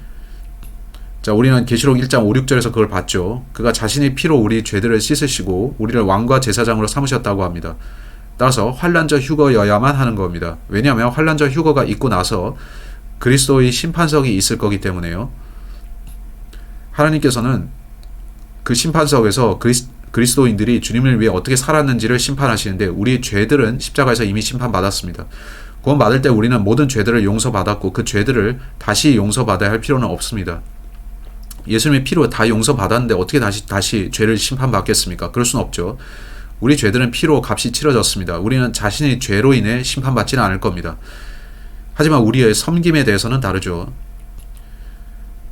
휴거가 있고 나서 어느 날 우리는 그리스도의 심판석에 설 것인데 우리는 하나님 앞에 서야 합니다. 로마서 14장 12절은 우리 각 사람이 자신에 관하여 하나님께 회개 보고를 하리라고 합니다. 가서 읽어봅시다. 저는 본문을 부정확하게 인용하는 걸 싫어합니다. 로마서 14장 12절 왕과 제사장이 되기 전에 우리는 자신의 섬김에 대해서 심판받아야 합니다. 천년왕국에서 우리 지위가 어떻게 될지 알기 위해서요. 로마서 14장 12절 그런즉 이처럼 우리 각 사람이 자신에 관하여 하나님께 회개 보고를 하리라. 자, 인용하기 잘했죠. 이제 고린도후서 5장 그리스도의 심판석에 대해서 언급된 성경 본문이 있고 큰 힘보자 심판석에 대해 언급된 본문도 있습니다. 그리스도의 심판석은 휴거 이후에 구원받은 사람들에게 있고 큰 힘보자 심판석은 천년왕국 후에 있는데 거기서는 주로 구원받지 못한 사람들이 죄들을 심판합니다. 예수님이 하신 일을 거절한 사람들 말이죠. 완전히 다른 두 심판석이 있습니다. 고린도후서 5장 10절. 이는 우리가 반드시 다 그리스도의 심판석 앞에 나타날 것이기 때문이라. 이로써 각 사람이 좋은 것이든 나쁜 것이든 자기가 행한 것에 따라 자기 몸 안에서 이루어진 것들을 받으리라. 자, 이게 하늘 혹은 지옥으로 가는 심판 아닌 거 아십니까? 당신이 받게 될 보상에 대한 심판입니다. 고린도전서 3장으로 갑시다. 어떤 보상들이 있는지요? 고린도전서 3장 11절로 14절이 그에 대해서 말합니다. 고린도전서 3장 11절 말씀입니다. 아무도 이미 놓인 기초 외에 다른 기초를 놓을 수 없나니 이 기초는 예수 그리스도시니라. 또 말씀합니다. 그런데 어떤 사람이 이 기초 위에 금이나 은이나 보석이나 나무나 건초나 짚을 세우면 각 사람의 일이 드러나리라. 그 날이 그것을 밝히 드러내리니 이는 그것이 불에 의해 드러나며 그 불이 각 사람의 일이 어떤 종류인지 그것을 시험할 것이기 때문이라. 자, 더 많은 구절들을 읽을 수 있지만 이 모든 내용이 우리가 예수님을 섬긴 데 따른 보상에 대한 것입니다. 따라서 휴거 때 우리는 올라가서 자신이 섬김에 대한 심판을 통과할 것인데 보상을 받고 다시 내려옵니다. 그렇게 환란적 휴거가 있어야 되는데 다른 어떤 휴거 모델이 이 구도에 부합합니까? 없습니다. 우리가 환란을 통과한 다음에 예수님과 함께 왕으로 통치한다고요? 뭐라고요? 그가 7년간 하늘에 계시고 우리는 여전히 이 아래에 있는데 그가 돌아오시면 우리가 심판받을 거라고요? 그리스도의 심판석 말하는 겁니다. 그런 식이 됩니다. 계시록을 읽다 보면 우리는 하늘에 한 문이 열린 것을 보고, 자, 그런 것들을 보죠. 계시록으로 다시 와서, 자, 5장입니다. 여러분 빨리 보셔야 합니다. 계시록 5장에서 살펴볼 것들이 무척 많습니다. 11절을 읽어보겠습니다. 오케이. 모두 이해하셨습니까? 우리가 예수님과 함께 지상을 통치할 때 우리는 휴거 때 받은 영광스러운 몸을 입고 있을 겁니다. 또 우리 하나님을 위해 우리를 왕과 제사장으로 삼으셨으니 우리가 땅에서 통치하리라 하더라. 자, 10절이었습니다. 11절. 또 내가 보고 왕자와 짐승들과 장로들을 둘러싼 많은 천사들의 음성을 들었는데 그들의 수는 만만이요 천천이더라. 전 수학에 그렇게 능하지 않지만 이건 만에다 만을, 즉 0을 더한다는 겁니다. 그러면 여러분 1억이 되죠. 0이 무척 많은 겁니다. 천사들의 수가 참 많죠. 많은 천사들이 있습니다. 또 본문은 천천이라고 합니다. 하늘에 천사들이 있습니다. 자, 이제 천사라는 게 뭔가요? 여러분 그걸 생각해 보신 적 있습니까? 시편 8편 4절로 9절. 사람이 무엇이기에 주께서 그를 마음에 두시나이까 하면서 사람이 천사들보다 조금 낮게 지어졌다고 말씀합니다. 데살로니가 전서 5장 23절에 천사들에 대해서 말하기 이전에 사람이 무엇인가요? 우리는 몸, 혼, 영으로 되어 있고 우리는 세 부분으로 되어 있습니다. 하나님도 세 부분으로 되어 계시고요.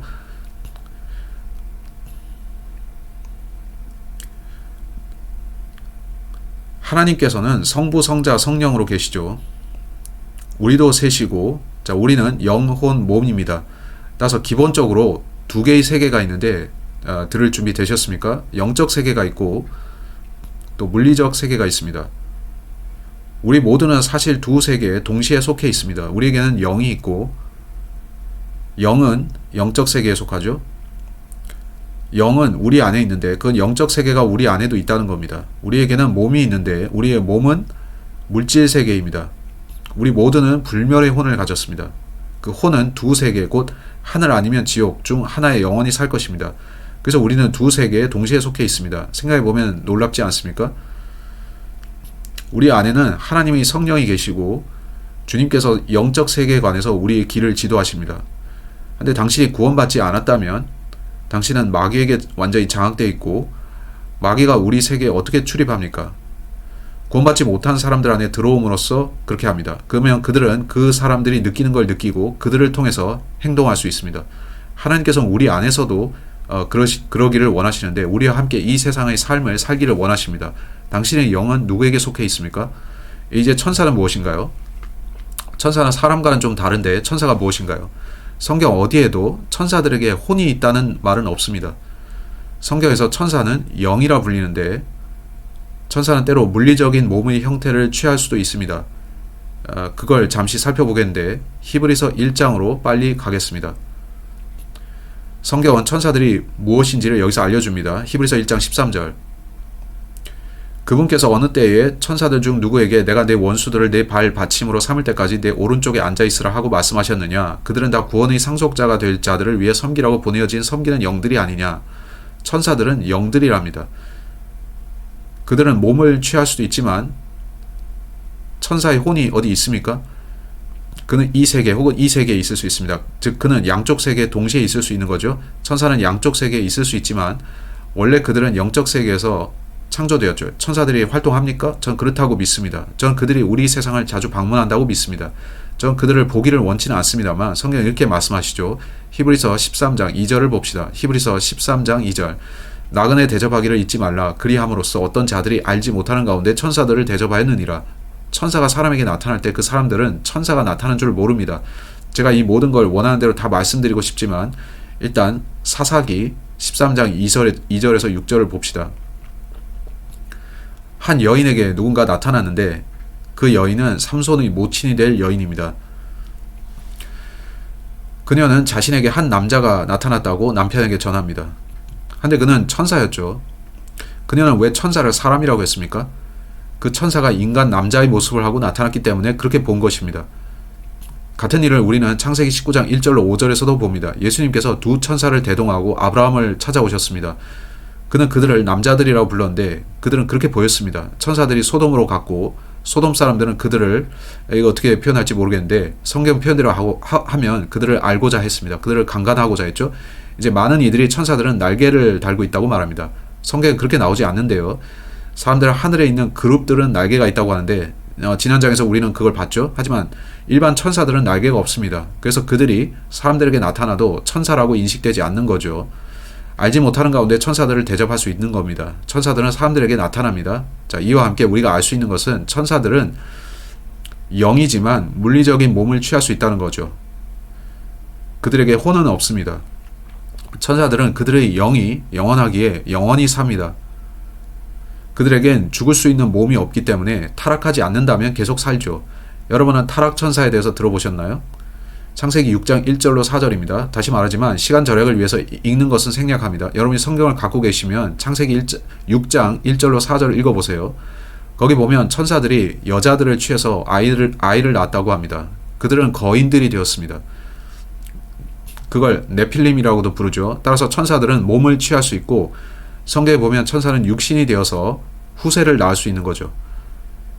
그게 어떻게 가능한가요? 육체의 생명은 피에 있습니다. 타락천사가 인간의 피를 마시면 어떻게 될까요? 거기서 흡혈귀의 모든 이야기들이 나온 거 아닐까요? 그건 성경에서 유래한 이야기가 맞을 것 같습니다. 안 그런가요? 그 부분으로 깊이 들어가진 않지만 사람들은 마귀들이 어디서 나왔는지 궁금해합니다. 그 중요한 질문이죠. alright? 영, 혼, 몸을 가진 인간이 천사와 결합한다면 영이었던 천사가 남자의 몸이 되어서 아이를 낳으면 그 아이는 영과 몸은 있지만 혼이 없는 채로 태어날 수 있겠죠. 저는 마귀들은 그런 존재인 것 같습니다.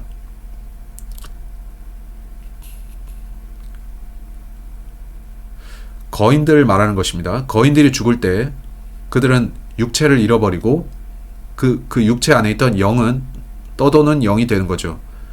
마귀들이 뭘 원하나요? 그들은 떠돌다가 자기들이 거할 몸을 찾습니다. 이는 그들이 몸을 떠난 영들이기 때문이죠. 그들은 자기 몸을 되찾고 싶지만 그럴 수 없기에 다른 사람들에게 들어가려고 합니다.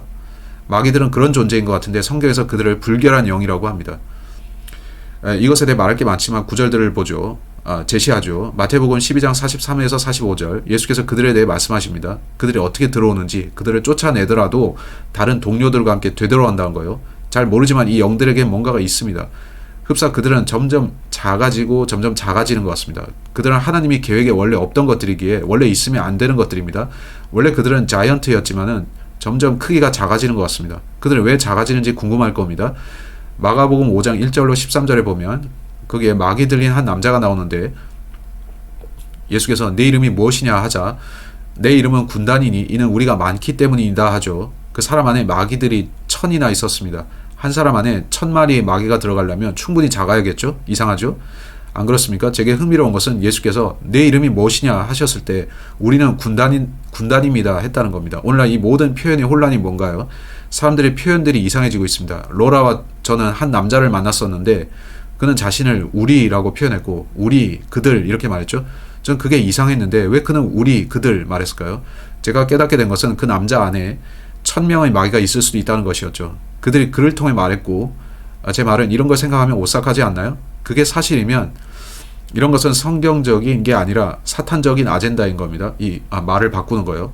여러분은 의아할 텐데 저는 더 이상 생각하지 않았습니다. 그들에게 불길한 영이 있을까요? 그래서 그들은 자신들의 말을 이상하게 바꾸는 걸까요? 여러 인격이 그들 안에 있어서요? 참 이상합니다. 온라인 계시록 5장으로 갑시다. 전 모릅니다. 저는 우리가 매우 이상한 시대에 살고 있다고 생각합니다. 저는 여러분이 천사와 인간의 차이를 아시기를 원하는데 악령들의 출처도 아시기를 원합니다. 제 생각에 거인들이 노아의 홍수 때 많이 죽었고 그래서 그들은 몸을 잃어버렸다고 봅니다. 근데 성경은 홍수 이후에도 거인들이 있었다고 하는데 따라서 더 있었던 것입니다. 그들이 죽으면 몸을 잃어버린 영 혹은 예수께서 부르신 대로 부정한 영이 됩니다. 지금도 그런 일이 있을 수 있나요? 지금도 천사가 타락할 수 있나요? 타락해서 그런 일을 할 수 있나요? 아니 지금도 거인들이 있나요? 성경에 보면 거인들은 손가락이 6개입니다. 저는 있다고 보는데 칸다하르 거인 같은 이야기가 있죠. 아프가니스탄에서 있었던 그 일 들어보셨습니까? 그게 사실이고 지금도 그럴 수 있나요? 저는 성경을 믿기 때문에 지금도 거인이 있을 거라고 보는데 잘은 모르지만요. 어쨌든 그건 매우 오싹한 이야기입니다. 그렇죠? 불결한 영들과 타락 천사들에게서 떨어져 있으세요. 헐리우드 영화 중에도 그런 것들이 있는데 니콜라스 케이지가 나오는 시티 오브 엔젤스라는 영화 있죠. 그가 천사인데 어느 날 그는 타락을 선택하고 땅으로 내려옵니다. 헐리우드는 이런 거 좋아하는데 왜냐면 헐리우드가 로스앤젤레스라는 도시에 속해 있기 때문이죠. 그건 스페인어로 천사들이라는 뜻입니다.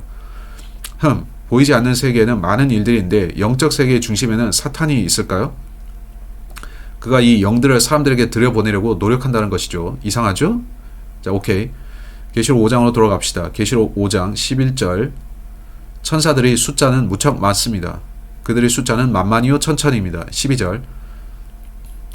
여러분이 천사에 대해 배우셨길 바랍니다. 12절. 그들이 큰 음성으로 이르되 죽임을 당하신 어린 양께서 권능과 부와 지혜와 힘과 존귀와 영광과 찬송을 받으시기에 합당하시도다 하더라. 아름다운 찬송인데 이전에 들어보셨는지 모르겠습니다.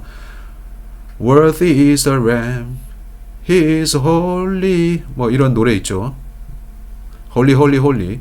4장에서 그렇게 말했고 5장에서는 어린 양께서 합당하시다 하죠. 여기서도 숫자 7이 나오는데 저 이런 거 읽는 걸 좋아하는데 제가 읽을 때마다 하나님께서 숫자 7을 보여주십니다. 네, 죽임을 당하신 어린 양께서 권능과 부와 지혜와 힘과 존귀와 영광과 찬송을 받으시기에 합당하시도다. 자, 7 맞습니다. 하나님께서는 언제나 숫자 7을 쓰십니다. 이번 주에 읽다가 이거 처음 발견했습니다. 전 주님, 제가 성경에서 또 숫자 7을 발견하게 해주셔서 감사합니다 했죠. 많은 사람들이 이걸 놓치니까요. 이렇게 숫자 7이 또 나옵니다. 이제 13절. 또 내가 들으니 하늘과 땅 위와 땅 아래에 있는 모든 창조물과 바다에 있는 것들과 그들 안에 있는 모든 것들이 이르되 왕좌에 앉으신 분과 어린 양께 찬송과 존귀와 영광과 권능이 영원토록 있기를 원하노라 하매. 누가 왕좌에 앉으셨는지 기억하세요? 예수님이죠. 근데 그는 자신을 어린 양으로 나타내시고 그러나 동시에 왕좌에 앉아 계십니다. 본문은 모든 창조물을 말하는데 환란기를 통과하는 잃어버린 죄인들도 여기 포함되나요? 아니면 짐승들을 말하나요? 혹자들은 모든 창조된 짐승들이 하나님께 이렇게 찬양한다고 생각합니다. 그건 흥미로운 생각인데 사람들은 하지만 동물들은 말을 할 수 없어요 브레이커 형제 하죠. 당신은 앵무새가 말하는 거 들어봤나요? 전 들어봤죠. 당신은 민수기 22장 21절 이하에 발라함의 나귀를 읽어봤나요? 빨리 보겠는데 제 생각에 이거 재밌을 겁니다. 민수기 22장을 봅시다. 하나님께서는 그가 원하실 때 동물이 말하게 하실 수 있고 하나님께서 그것을 허락하신 경우를 성경에서 보죠. 따라서 저는 동물들이 충분히 영리해서 하나님께서 그들의 입을 여시면 우리에게 말을 할 수 있다고 봅니다. 저는 천년왕국 때 짐승들이 말을 할 수 있지 않을까 항상 궁금했죠. 천년왕국 때 짐승들이 말을 할 수 있다면 그건 참 놀랍지 않나요? 그건 참 이상하죠. 민수기 22장 26절 창세기에서 뱀도 말했습니다. 뱀이 와서 이브와 이야기했죠. 민수기 22장 26절 주의 천사가 더 가서 오른쪽으로나 왼쪽으로나 돌릴 길이 없는 좁은 곳에 서니라.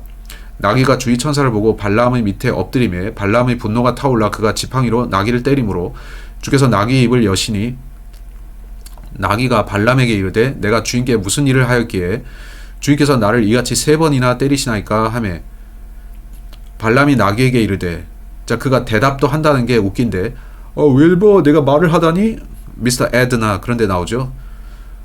그는 분노에 차서 대답합니다. 발람이 나귀에게 이르되 네가 나를 조롱하였기 때문이니 내 손에 칼이 있었다면 이제 내가 너를 죽였으리라 하므로 나귀가 발람에게 이르되 나는 주인의 소유가 된 이후로 이날까지 주인께서 항상 타시던 주인의 나귀가 아니니까 내가 지금까지 주인에게 이렇게 행하는 버릇이 있었나이까 하매 그가 이르되 없었느니라 하니라. 그는 네이라 하는데 저는 그 네이라는 말을 따라하는 걸 좋아합니다. 오케이 재밌습니다. 그는 없었느니라고 합니다. 그때 주께서 발람의 눈을 여시니 주의 천사가 칼을 빼어 손에 들고 길에 서 있는 것을 그가 보고는 머리를 숙이고 얼굴을 땅에 댄 채 납작 엎드리니. 이거 참 흥미롭지 않습니까? 영적 세계에 있는 존재를 물질적 세계에 있는 존재가 보는데 여기에 있는 이 짐승이 칼을 든 주의 천사를 먼저 봤죠. 주께서 나귀가 말하게 하시는데 발람은 화가 나서 내가 칼이 있으면 너를 죽였을 거다 합니다. 나귀는 분명 주님 저희 주인의 눈을 열어주셔서 그가 이걸 보게 해주세요 생각했을 겁니다.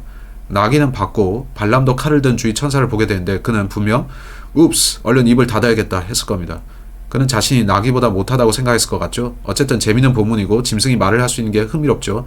그래서 계시록 5장으로 가서 다시 보면 또 내가 들으니 하늘과 땅이와 땅 아래에 있는 모든 창조물과 바다에 있는 것들과 그것들 안에 있는 모든 것들이 이르되라 하죠. 그렇다면 짐승들이 말을 합니다. 흥미로운 내용입니다. 저는 어떻게 그것들이 말을 할 수 있는지는 모르겠고 어떤 식으로든 짐승들이 하나님을 경배합니다. 그게 놀랍지 않나요? 14절 이에 내 짐승이 이르기를 아멘 하고 24 장로가 엎드려 영원 무궁토록 살아계시는 그분께 경배하더라. 우리는 계시록 4장 9절로 11절에서도 그런 걸 봅니다. 그들이 엎드려서 거룩하다 거룩하다 거룩하다 주 하나님 전능자여 하죠. 예수께서는 거룩하다는 모든 찬송을 들으실만 합니다. 그는 정말 그러시고 그는 모든 찬양을 받으시기에 합당합니다. 예수께서는 이 모든 찬양을 받기에 합당하십니다. 다음 시간 우리는 6장을 볼 것인데 6장의 요한은 여전히 하늘에서 내려다봅니다. 하지만 거기서 이 땅에 일어날 일들을 조명하기 시작하죠. 그는 하늘에 올라가서 이 땅의 일들을 보는데 거기서 우리는 소위 4명의 말탄자를 봅니다. 4 말탄자가 등장하죠. 그 일이 언제 일어나나요? 계시록 4장에 휴거가 있다면 우리는 저 위에 있고 우리는 하늘에서 일어나는 일들을 보고 있으며 그러면서 환란 때 4명의 말탄자가 등장하는 걸 봅니다. 그건 휴거 이후의 일입니다. 저기 어떤 사람들은 우리가 이미 큰 환란 중에 들어갔다고 말하죠. 전 그렇지 않다고 봅니다. 제가 보는 바 계시록에 따르면 휴거가 먼저 일어나야 합니다. 여러분은 지금이 악한 때라고 생각하실 거고 저기 많은 사람들이 지금이 세상 끝이야 지금이 환란이 들어선 거야 라고 하지만 아직 그렇지는 않습니다. 어느 날 짐승들이 말하기 시작할 건데 그게 환란기 아닐까요? 저는 모릅니다만 그게 얼마나 놀라운 일인가요? 이 시간이 여러분께 은혜가 되었길 바라며 질문이 있는 분 계신가요? 이제 질문이나 그런 것을 받는 시간입니다. 네, 질문을 말씀하세요.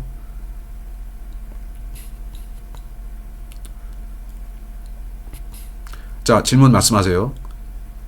우리의 모든 죄들이 보혈로 용서되는데요. 아멘. 우리는 그리스도의 심판석 앞으로 가게 될 건데요. 그렇죠? 네, 맞습니다. 거기서 우리는 잘했는지 아닌지 판단받죠. 네, 우리의 섬김입니다. 네. 한데 잘못 섬기면 어떻게 되나요? 네, 그렇습니다. 여기서 여러분의 죄들은 끝났고 저기서 우리는 예수님을 위해서 무엇을 했는지를 판단받습니다. 온라인 일들을 불에 넣어보고 금은 보석을 찾는데 그건 우리가 잘한 것들이고 그렇지 못한 것들은 나무 건초 짚입니다. 나무 건초 짚은 어떻게 됩니까? 불타 없어집니다. 따라서 예수님을 위해 내가 한 일들이 있는데 그건 좋은 것이고 예수님이 아닌 나 자신을 위해 했던 것들은 나쁜 것들입니다. 여러분이 했던 그 일이 나쁜 게 아닐 수 있지만 예수님이 아니라 나를 위해서 했다면 그건 불타버릴 겁니다. 예를 들자면 강단에 서 있는 사람도 그렇습니다. 죄를 짓는 나쁜 게 아니라 할지라도요. 네, 강대상 앞에 서 있는 남자가 주님을 사랑해서 그 일을 하고 혼들을 구원하기 위해서 그 일을 하는지 혹은 직업이라서 하는지 돈을 벌기 위해 하는지 말이죠. 그가 위로 올라가면 주님 제가 주님을 위해 많은 일을 했는데요 할 텐데 다른 누가 당신은 콜벳 신차를 뽑기 위해 그를 했잖소 하고 그러면 그 일은 연기가 되어서 위로 올라가죠. 제 말 뜻 아시나요? 콜벳이 아니라고요? 오케이 온라인 카마로입니다. 카마로. 사람들이 자신은 주님을 위해 뭔가 한다고 생각하지만 자신을 위해 일을 합니다. 저는 그런 일들이 타버릴 걸 압니다.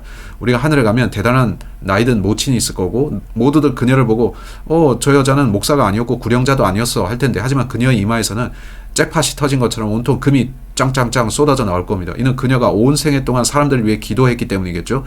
빌리 그레함도 있는데 주님 저는 세상에서 가장 큰 복음 전도자였습니다 하는 그가 계산해보면 그마 몇 입밖에는 없을 겁니다. 그가 그 일을 한 이유가 어디 있을까요? 자신의 명예, 돈인지 혹은 그가 심지어 구원은 받았는지 그가 메이슨이었다고도 하는데 그래서 궁금합니다.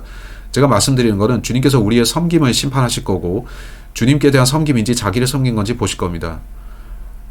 러시 림바우와의 인터뷰에서 보면 빌리 그레함은 이 땅 외에는 하늘나라가 없다고 말했는데요. 네, 그렇습니다. 그는 지옥이 없다고 했죠. 구원받기 위해서 그걸 믿어야 하는데 그는 믿지 않았습니다. 네, 그렇습니다. 그는 무슬림들도 그리스도의 몸이라고 말했죠. 그들이 그리스도의 피를 믿나요? 아닙니다. 그들이 어떻게 하늘에 있겠습니까? 빌리는 바뀌었고 그가 심지어 같은 인물인지도 모르겠습니다. 아니면 그들이 그 육체를 복제해내서 이것들이 숙주로 마귀 숙주로 삼았는지도 모르겠고요. 그는 이전에 했던 것처럼 고린도전서 15장 1절로 4절을 설교하지 않았습니다. 여러분 그게 의아하실 겁니다. 저는 그들이 지하시설에서 이런 일들을 실제 할 수 있다고 생각하는데 복제 인간을 만들어내는 그런 일을 할 수 있습니다. 이런 말이 미친 소리처럼 들릴 수도 있겠지만 그들은 우리 생각보다 일찍부터 이런 기술들을 발달시켰습니다. 제 질문은 다 했습니다. 네네. 그들은 치매 바이든은 좀 복제해야 합니다. 네, 자매님 말씀하세요. 목사님은 그 존재들이 죽을 때 제 말은 저는 그 책 이름이 뭔지 잊어버렸는데 거기서 이런 영들에 대해 말하고 유명한 거인들을 말하는데요.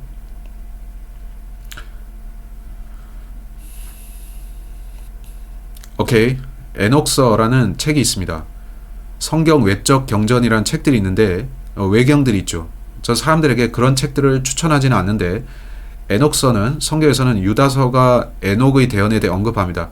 자, 함께 유다서를 보시겠습니다. 에녹서라는 책이 있었던 때가 있습니다. 근데 의문은 지금 남아있는 그 에녹서가 그게 맞냐는 겁니다. 저는 호기심에 그걸 읽어봤고 거기서 4-5군데가 카톨릭 신부의 손길을 타고 고쳐진 것 같았죠. 내가 여기서 몇 단어 손보면 우리 교리에 도움이 되겠어 하고 고친 거죠. 네, 그건 성경적이지 않고 이상한 겁니다. 어쨌든 에녹서에서는 천사들이 타락을 말합니다. 그 책에 보면 천사들이 에녹에게 와서 부탁합니다. 에녹, 당신은 하나님과 친하니까 우리를 용서해 달라고 그분께 좀 청해 주시오 하죠. 에녹은 그걸 단칼에 거절합니다. 참 재밌습니다. 에녹서에 보면 거인들이 죽고 나면 거기서 더러운 영들이 나왔다고 말합니다. 우리 성경에는 왜 마귀들이 출처가 어딘지 알려주는 내용이 없을까요? 전 성경을 연구하면서 악령에 대한 생각을 정립했습니다만 에녹서를 보면서 저기도 맞게 얘기하는군 했습니다. 저는 에녹서가 그렇게 말해서 이걸 믿는 건 아니고 성경적으로 그렇기 때문에 믿습니다. 유다서 14절에 보시면 아담으로부터 7번째 사람인 에녹도 이들에 관해 대언하여 이르되 보라 주께서 자신이 수많은 성도와 함께 오시나니 이것은 모든 사람에게 심판을 집행하사 그가 자신이 모든 성도들과 같이 아마겟돈을 재림하시는 건데 그게 에녹의 책에 있었던 내용입니다. 따라서 진짜 에녹의 책이 있었고 유대인들도 그걸 읽어봤었겠죠.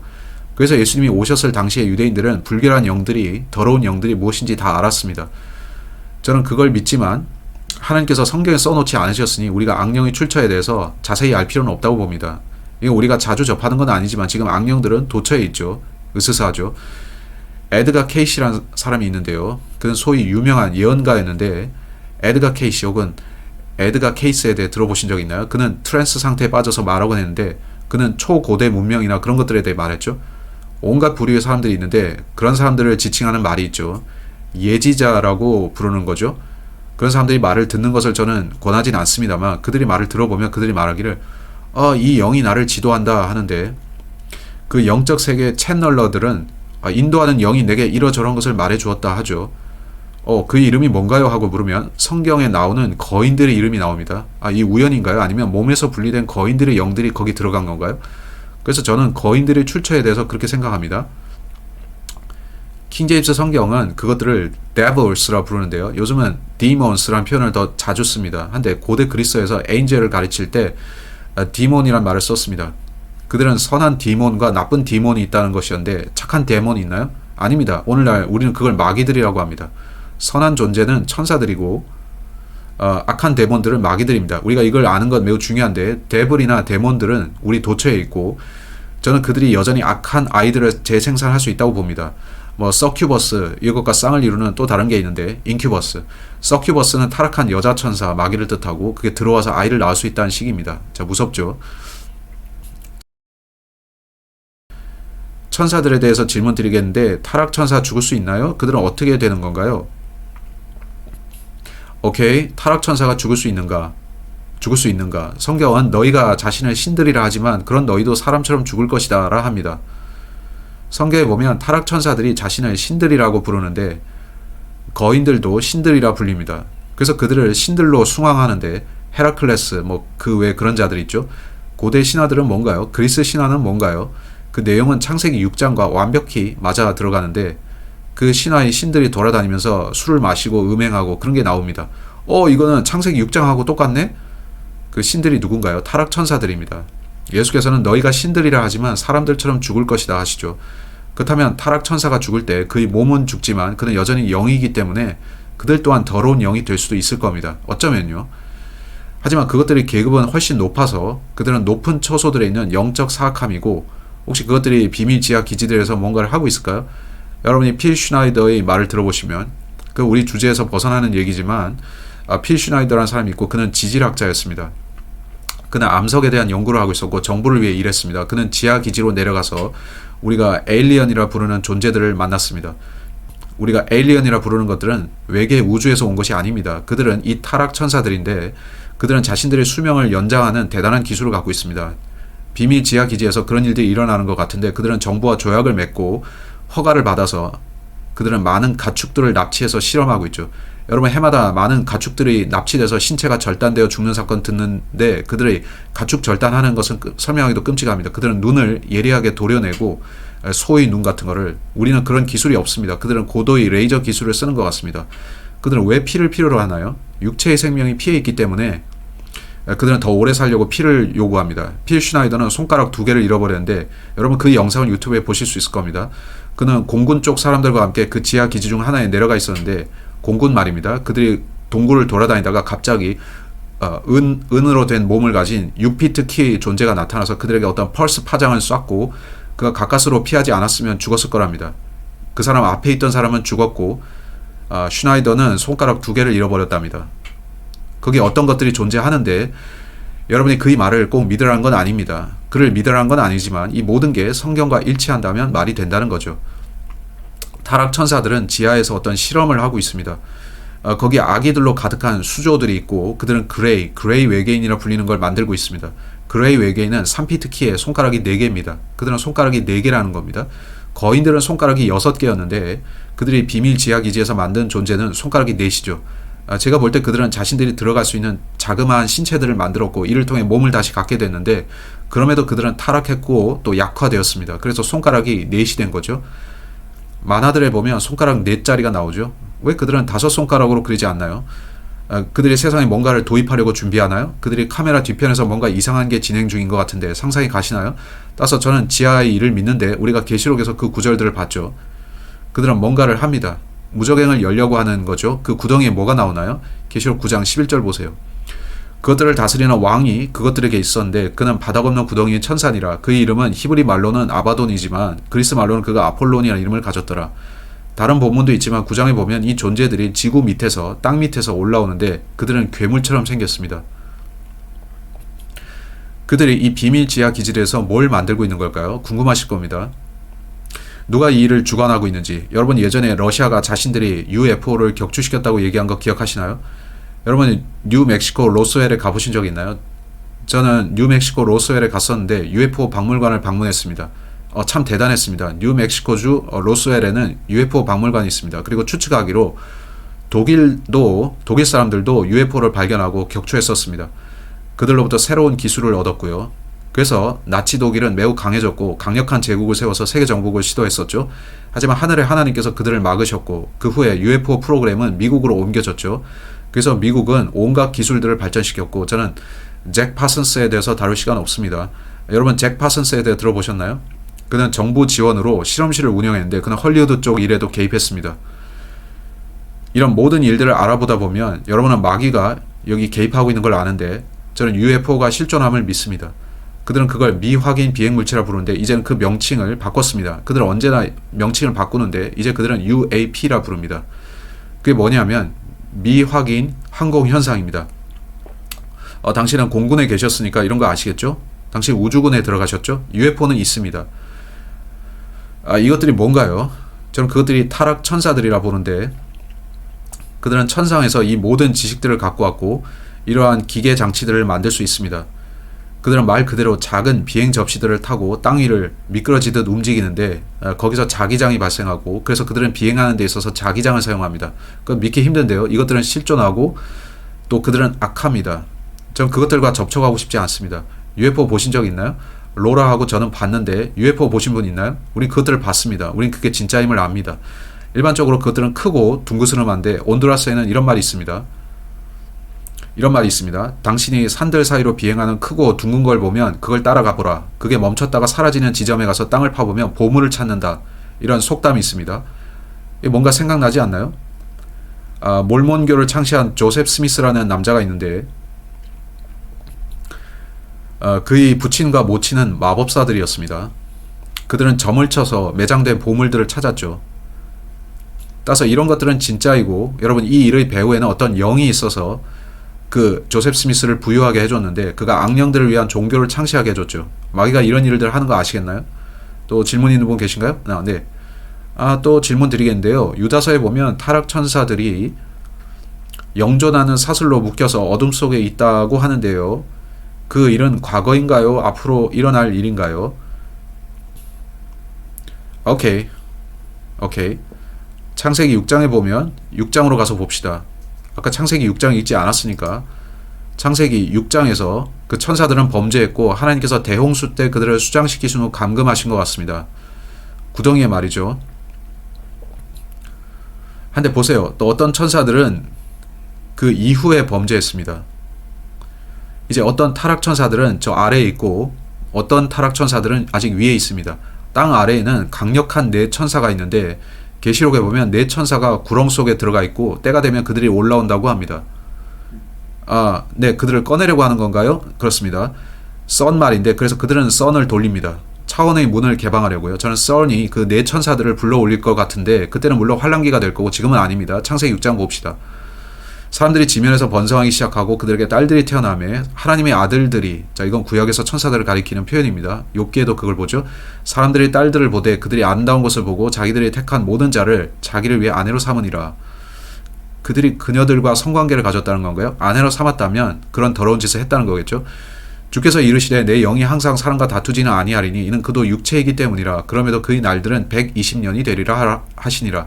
당시에 땅에는 거인들이 있었고 거인들이 어디서 왔죠? 그들은 타락천사의 후손입니다. 그 뒤에도 즉 하나님의 아들들이 사람들이 딸들에게 들어와 그들이 저들에게 아이들을 낳았을 때도 있었는데 더 영적 존재가 육신을 취해서 인간과 성적 결합을 한 겁니다. 그들은 손가락 발가락이 6개씩인 거인을 낳았습니다. 성경을 읽어보시면 거인들을 아나긴이라고 부릅니다. 그들이 아나긴이라 불리는 이유는 그들이 아낙이란 이름의 타락한 자로부터 왔기 때문입니다. 아나킨 스카이워커 떠오르지 않습니까? 저들이 스타워즈 같은 영화를 통해 세상을 준비시키고 있는 것 같지 않나요? 성경에서 그들을 아나긴이라 불렀습니다. 킴, M으로 끝나는 히브리어 단어는 복수인데요. 제 생각에 아낙은 그 네 천사 중 하나였고 에녹서에 이상한 게 나오는데 거기 네 천사에 대해 언급하죠. 그건 흥미롭습니다. 제가 구절을 다 읽었던가요? 아니죠. 바로 이들이 옛적의 강력한 자들, 즉 명성 있는 자들이 되었더라. 이제 그 네 천사에 대해서 봅시다. 네 천사가 올라오는 장면을 보시겠는데요. 계시록 9장이 맞겠죠? 네, 계시록 9장입니다. 계시록 9장 13절. 여섯째 천사가 나팔을 분 뒤에 내가 들으니 하나님 앞에 있는 금제단의 네 뿔에서 한 음성이 나서 나팔을 가진 여섯째 천사에게 말하기를 큰 강 유프라테스에 묶어둔 네 천사를 풀어주라 하더라. 이에 네 천사가 풀려났는데 그들은 어느 해 어느 달 어느 날 어느 시에 사람들이 3분의 1을 죽이려고 예비된 자들이더라. 이들이 그 네 천사입니다. 저는 에녹서를 성경의 일부라고 믿지는 않습니다만 그 책의 존재는 흥미롭고 거기 보면 대홍수 이전에 죄를 지었던 강력한 네 천사가 언급됩니다. 하나님께서는 그들을 사슬로 묶어서 아래에 두셨다고 하죠. 썰이 유프라테스와 가까운 지점에 있나요? 썰은 유럽에 있습니다. 유프라테스는 거기 멀리 떨어져 있죠. 한데 썰이 있는 장소에 아폴리온을 섬기던 고대 신전이 있고 그 시설은 광대한 지역에 설치되어 있습니다. 그건 거대한 666 형상인데 그렇게 지어졌습니다. 썰의 로고도 666입니다. 하나님께서 그 네 천사들이 올라오게 하실 겁니다. 주께서 지금 그들을 올라오게 하셔서 교회를 공격하게 하실까요? 환란적 휴거가 있어야 하는 또 다른 이유인데 이 존재들은 우리가 있을 때는 올라오지 않을 것이고 저는 그렇게 믿습니다. 저 아래에서 이 모든 이상한 짐승들이 올라옵니다. 16절을 한번 보세요. 그 앞입니다. 14절. 나팔을 가진 여섯째 천사에게 말하기를 큰 강 유프라테스에 묶어둔 네 천사를 풀어주라 하더라. 본문을 보면 그들은 유프라테스 강 밑에 묶여있는 것 같습니다. 전 유프라테스 강이 마르고 있다는 유튜브 영상을 봤는데 영상에 보면 한 사람이 거기를 조사하고 있고 그 밑에서 이상한 소리가 나옵니다. 이상한 소리가 강 밑에서 올라옵니다. 그 진짜인지 모르지만요. 근데 그건 흥미롭고 땅 밑에 뭔가가 있다는 거 말이죠. 썬이 어떤 식으로 차원을 열 거고 그런 존재들이 땅 밑에 실존하고 있습니다. 그게 사실인지 아닌지는 그 사람이 알겠죠. 예. 15절 하나님께서 요한에게 이걸 말씀하셨는데 그가 알겠죠. 이에 네 천사가 풀려나는데 그들은 어느 해 어느 달 어느 날 어느 시에 사람들이 3분의 1을 죽이려고 예비된 자들이더라. 세계 인구는 90억인데 그중 30억 명이 마귀적 존재들에게 죽임당하는 거죠. 자, 이제 생김새 봅시다. 그 기병들 군대의 수는 2억이었으며 내가 그들의 수를 들었노라. 2억 명이죠. 내가 이같이 환상 속에서 그 말들과 그 위에 탄 자들을 보았는데 그들에게 불과 청옥과 유황으로 된 흉갑이 있었고, 자, 이상하죠. 이들은 영적 세계에서 온 것 같은데 불의 흉갑을 갖고 있습니다. 또 그 말들의 머리는 사자의 머리 같았으며 그것들의 입에서는 불과 연기와 유황이 나오더라. 불을 내뿜는 마귀적 존재들이 등장합니다. 이 세 가지 곧 그것들의 입에서 나오는 불과 연기와 유황에 의해 사람들의 3분의 1이 죽임을 당하더라. 그것들의 권능은 그것들의 입과 꼬리들에 있는데 그것들의 꼬리들은 뱀 같았고 또 머리들을 갖고 있어서 그것들이 그 꼬리들로 해치더라. 뱀 같은 꼬리를 갖고 있습니다. 이 재앙들에 의해 죽임을 당하지 아니하고 남은 사람들은 여전히 자기 손의 행위들을 회개하지 아니하며 마귀들과 또 금과 은과 놋과 돌과 나무로 만든 우상들 곧 보거나 듣거나 걸을 수 없는 우상들에게 경배하는 것을 그치지 아니하고 또 자기들이 행한 살인과 마법과 음행과 도둑질을 회개하지도 아니하더라. 자, 이들은 영적 존재들인데 그들은 땅 밑에 있는 것 같고 하나님의 허락하심 하에 위로 올라옵니다. 하나님께서는 그것들로부터 우리를 지키고 계신데 지금은 그렇죠. 그게 놀랍지 않나요? 그것에 대해서 주님께 감사하세요. 여러분이 이런 것들을 본다고 생각해 보세요. 당신은 자살하고 싶을 겁니다. 이런 걸 본다면 당신은 미쳐버릴지 모릅니다. 그것들이 돌아다니면서 당신을 괴롭히면 어떻겠나요? 그리고 와우, 그것들의 힘은 꼬리들에 있다고 했죠. 그것들이 실존합니까? 네. 한데 UFO들은 두려운 것들이고 기억하실 건 내일 백악관 위로 UFO가 내려와서 우리는 당신들을 도우러 왔다 하면 그것들이 당신을 죽이고 멸망시키려고 또 구원받지 못한 당신을 점유하고 악을 행하려는 것임을 알고 도망치는 게 나을 겁니다. 여러분은 좀비 아포칼립스에 대해서 들어보셨을 텐데 그건 이거에 비하면 아무것도 아니고 전 차라리 그쪽을 택하겠습니다. 여러분 어떻습니까? 이건 마귀적 존재들이 가져오는 마귀적 아포칼립스이고 그건 진짜 두렵죠. 그래서 사람들은 계시록을 읽는 것을 좋아하지 않는데 그들은 겁에 질려서 이건 무섭다 하죠. 자, 무섭기보다는 흥미롭습니다. 왜냐하면 제 소망은 이 땅에 있는 것이 아니기 때문이죠. 저는 환란자 휴거를 받아 올라갑니다. 아멘. 다른 질문 있습니까? 질문이 있는데요. 유다서의 그 내용은 미래인 거죠? 아닙니다. 유다서, 온라인 유다서에 있는 그 네 천사들은 거기 뭐라고 나오죠? 거기 주님의 오심을 거기서 말하죠. 묶여있는 영들 말이죠. 오케이, 제가 그걸 말하고자 했습니다. 제게 상기시켜 주셔서 감사합니다. 베드로서에 있습니다.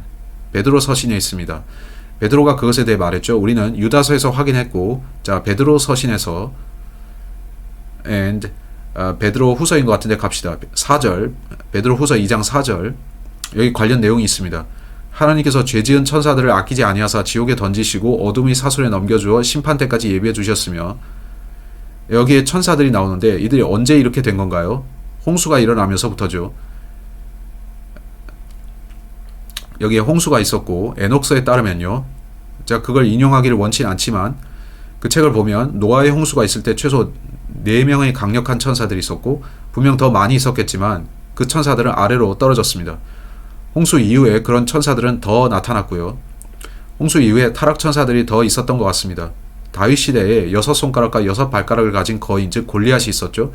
그들이 어디서 왔겠나요? 근데 이 모든 걸 시작한 천사들은 대홍수 때 아래로 내려갔고 그때부터 그들은 거기에 갇혀있게 됐습니다. 따라서 일부 타락 천사들은 밑에 갇혀있고 일부는 아닙니다. 하나님께서 죄지은 천사들을 아끼지 아니하사 지옥에 던지시고 어둠의 사슬에 넘겨주어 심판 때까지 예비해 두셨으며 라고 하네요. 네, 이 넷 외에 많은 천사들이 그런 일을 했을 겁니다. 홍수 이후에는 어떻죠? 홍수 이후에도 타락한 천사들이 있었고 홍수 때 이 네 천사는 우리가 계시록에서 그들이 나오는 걸 봤지만 그들을 따랐던 더 많은 천사들이 있었겠죠. 기억하실 건 마귀가 천사의 3분의 1을 타락시킨다라고 합니다. 이 천사들은 홍수에 의해 멸망했을 것입니다. 이 넷과 함께 일부 천사들은 내려갔고 하나님께서 계시록에서 그들을 불러 올리실 때까지 그들은 밑에 있을 겁니다. 유다서 6절에 보면 그게 과거인지 미래인지요.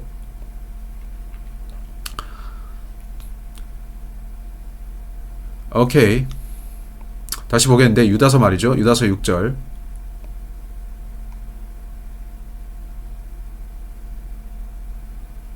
또 자기들이 처음 신부를 지키지 아니하고 자기들이 거처를 떠난 천사들을 큰 날의 심판 때까지 영존한 사슬로 묶어 어둠 밑에 예비해 두셨는데 그 홍수 이전에 있었던 일이고 그들은 사슬에 매였습니다. 그들은 큰 힘보자 심판 때까지 거기서 대기합니다. 한데 강력한 네 천사 같은 경우 그들은 처음에 하나님을 거슬러 행했던 그 자들이고 계시록에 봤다시피 주께서는 그들을 올라오게 하십니다. 사슬에 매인 다른 천사들도 있습니다. 홍수 이후에 어떤 천사들이 나도 같은 일을 해야지 했는데 그들은 아직 이 땅에 있겠죠. 그들은 사슬에 매이지 않았죠. 처음 신분을 떠난 게 과거인 거 아시겠죠? 저는 어둠 밑에라는 걸 보면서 외계 우주라고 생각했습니다. On the darkness, 어둠 밑에라는 거는 no, 오케이, 알겠습니다. 오케이. 지하에 있는 블랙홀 같은 거라고요? 아닙니다. 베드로 후서에서 우리가 그걸 봤었죠. 베드로 전서에서도 이 주제와 관련된 구절이 있는 것 같은데요. 한번 찾아보겠습니다. 제가 무슨 얘기하는지 기억하십니까? 질문 시간이 더 재미난 것 같습니다. 네, 여러분이 이런 주제로 말씀하시니 자 봅시다. 오케이.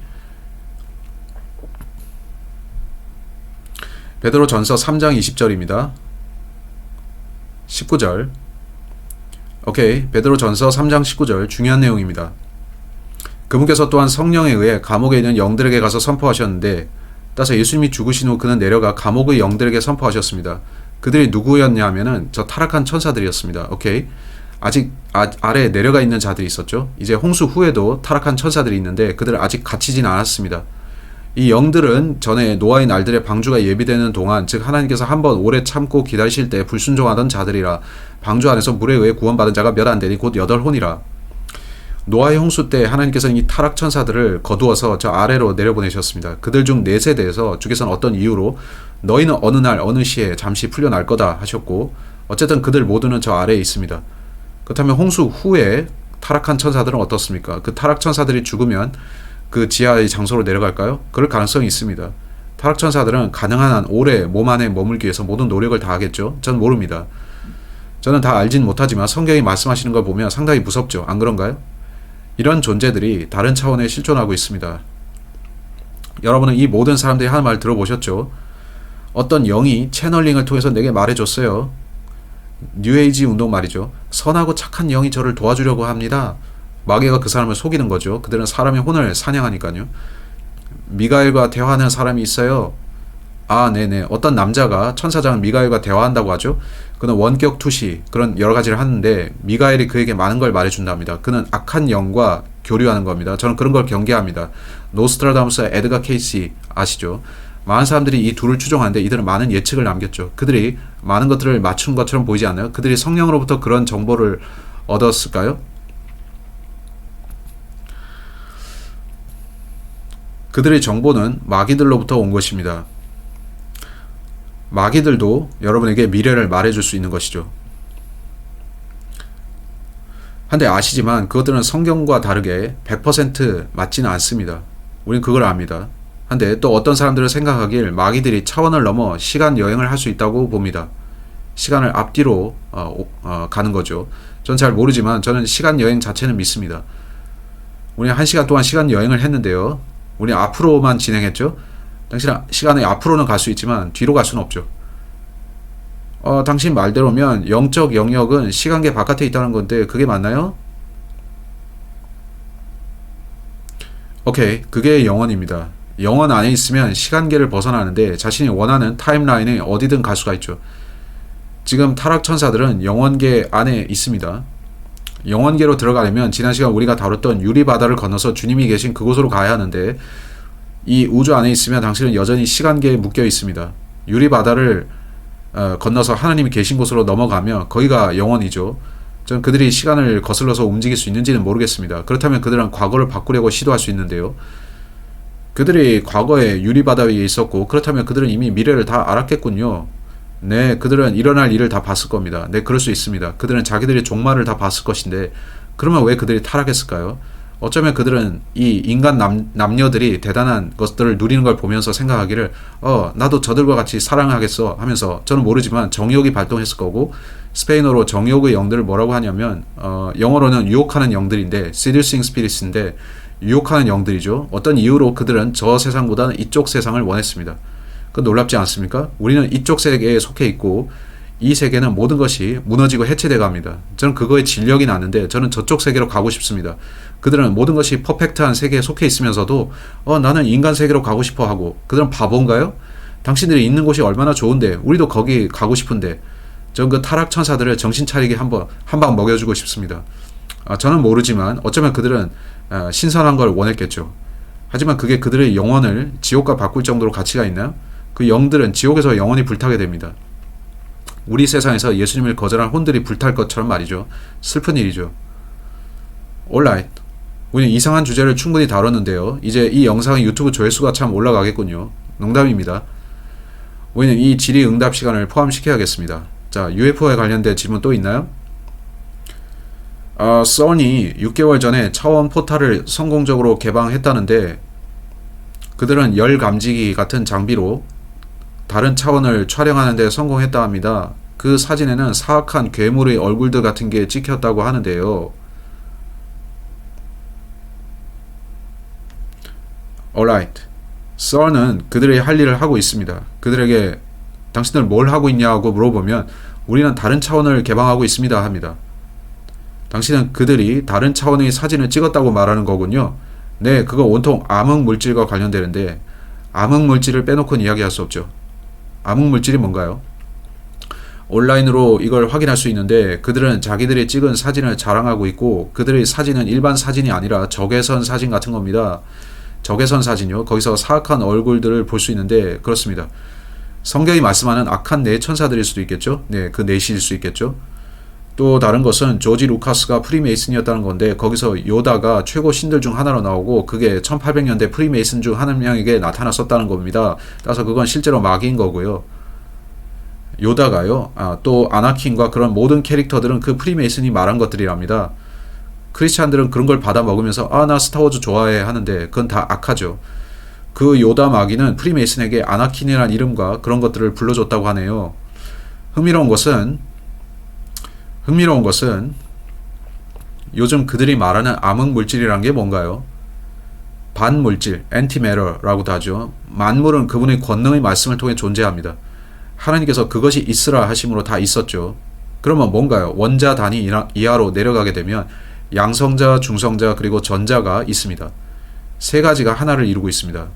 어떤 식으로 그 활동을 멈추게 만들거나 느리게 만들면 그것들은 말 그대로 폭발을 일으킵니다. 전 사탄이 뭘 하는지 모르지만 그냥 하나님의 말씀을 무효로 만들기 위해 암흑물질이라는 걸 만들고 있습니다. 그건 하나님이 말씀한 게 아닌데요. 그럼에도 존재하죠. 그는 자신의 그 뭔가를 만들려고 합니다. 저는 거기에 뭔가 있다고 보고 그들이 썰n에서 하겠다고 하는 일이 그거라고 봅니다. 썰n이 뭐냐 하면 그는 거대 가속기 같은 거 중입자 가속기입니다. 헤이드론 컬라이더. 그들은 원자들을 아주 빨리 쏴보내고 반대쪽에서도 빨리 쏴서 그 줄이 충돌해서 폭발하게 하죠. 무슨 일이 일어나는지 한번 보자 하고요. 그렇습니다. 하나님께서 이것을 돌게 하신 것을 this thing 이걸 돌게 하신 것 이걸 그들은 폭발하고 해체시키려 하는데 양성자와 중성자가 서로 튕겨내려고 합니다. 전자가 그 주변을 돌기 때문에 이게 결속되어 있는데 그 양들이 양떼를 이탈하려 하는데 개가 주변을 뛰어다니면서 나가지마 그 안에 있어 하는 것 같죠. 만일 지키는 개가 오케이 다 흩어져도 된다 하면 어떻게 되죠? 마귀는 전자들을 제거하고 이 원자가 폭발을 일으키게 하자. 그러면 무슨 일이 일어나는지 보자 하죠. 그 두렵지 않나요? 썬의 관련자 중 한 명에게 당신들 뭐 하는가요? 질문했더니 우리도 모릅니다. 한데 우리는 지구를 날려버릴지도 몰라요 했죠. 이건 세상이 만든 것 중 가장 강력한 핵폭탄이 될 수도 있어요. 모르지만요. 무슨 일이 일어나는지 모르지만 한번 해봅시다 합니다. 뭐라고요? 따라서 이걸 통해 마귀들이 풀려날 것인데 그들이 썬에서 하는 모든 일들, 그들의 퍼레이드, 댄스, 염소 분장, 마귀가 거기 있는 거죠. 거기 이런 이런 형상도 있는데, 이런 이상한 형태를 취한 형상도 있는데, 선의 시설로 가면 그 입구 앞에 죽음의 신인 시바를 묘사한 거대한 형상이 있습니다. 왜 있냐고요? 그 우상입니다. 우상이 뭔가요? 마귀들에게 속했죠. 그들은 대놓고 우리는 마귀 숭배자들이다 하는 거죠. 그들은 남녀 복장을 바꿔 입어요. 네, 거기도 트랜스가 있죠. 와우. 제가 드릴 수 있는 말씀은, 저는 많은 이메일을 받지만 저는 보면서 주 예수님 오시옵소서라고 할 수밖에 없죠. 왜냐하면 이 세상은 역사상 가장 무서운 시기로 들어서기 직전입니다. 그들이 뭘 기다리고 있습니까? 땅 밑에서 짐승이 올라와서 5달 동안 그들을 괴롭히는 일을 기다리죠. 와우.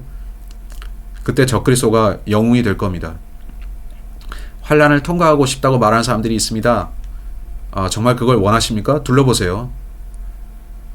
3분의 2의 사람이 죽는데요. 그 다음엔 당신이 될 수 있고, 많은 사람이 죽습니다. 저는 환난적 휴거 같은 거 없어요 하는 크리스찬들을 이해하지 못하겠습니다. 당신은 이런 것들을 통과하겠다고요? 하나님께서는 거기서 우리를 건지실 겁니다. 왜냐하면 그때는 변화가 있을 것이고, 그때는 나는 예수님을 따르겠다 해야지 구원받는데, 그러면 그들에게 예수님을 거절하라는 많은 압박이 있을 겁니다. 짐승의 표를 받고 짐승에게 경배하라는 강요가 있을 겁니다. 하지 않겠다 하면 어떻게 되죠? 목이 잘리죠. 예수님을 위해 목배임 당한 자가 하늘에 합당한 자가 됩니다. 자, 15분 도시가 세워진다고 합니다. 네, 15분 도시. 그들은 그런 일을 하고 있습니다. 그 모든 것이 컴퓨터로 조정되는 도시인데요. 한번 말씀해 보십시오. 모든 생활이 15분 거리 안에서 이루어진다고 합니다. 네. 한데 니옴이라는 도시에 대해 들어보셨습니까? 사우디아라비아에 세워진다고 하는데, 그게 뭐 예멘 쪽인지 아닌지 거대한 벽 모양으로 생겼습니다. 주민들의 모든 생활은 15분 거리 안에서 이루어집니다. 그들은 수백만 명의 사람들을 이 거대 도시 안에 살게 하려고 합니다. 그 도시 바깥으로 나가려면 허가를 얻어야 하는데, 그 허가는 그의 소셜 크레딧 점수에 의해 결정되고 그들에게 허락받지 않으면 떠날 수가 없다라고 합니다. 의사 진료도 받을 수가 없다고 합니다. 의사를 안 만난다니, 그건 되게 좋게 들리는군요. 거기는 살기에 최고의 장소 같은데. 그녀는 그걸 좀 공부했다고 합니다. 온라인에 있으니 여러분이 알아보실 수 있고, 무엇이 참이고 무엇이 거짓인지 분별하실 겁니다. 저는 언제나 성경으로 돌아가자고 얘기합니다. 성경과 일치하면 저는 맞다고 하고 그걸 믿을 수 있습니다. 알리타 배틀엔젤 질문하신 건가요? 그건 트랜스 영화 중 하나인데, 트랜스의 궁극적 목적은 트랜스 휴머니즘입니다.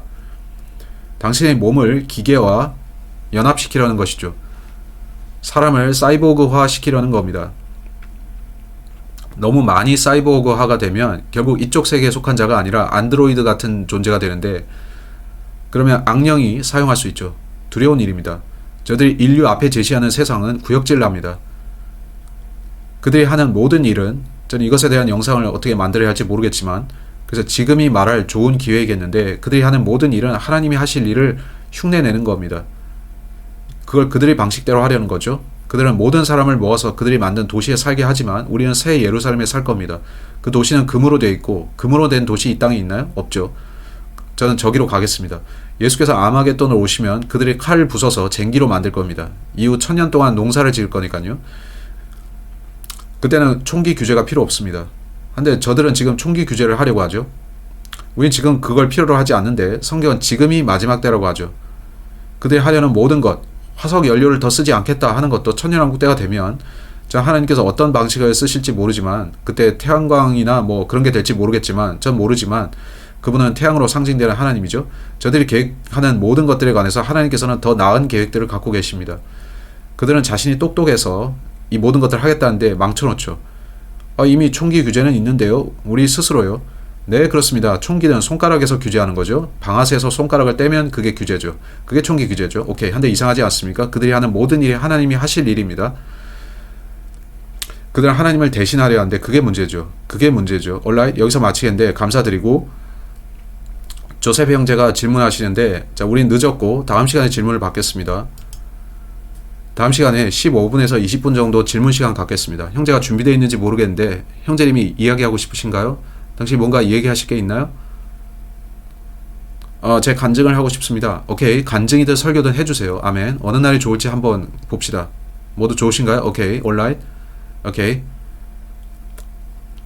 빨리 찬송가 부릅시다. 이렇게 오래 했던 적은 없네요.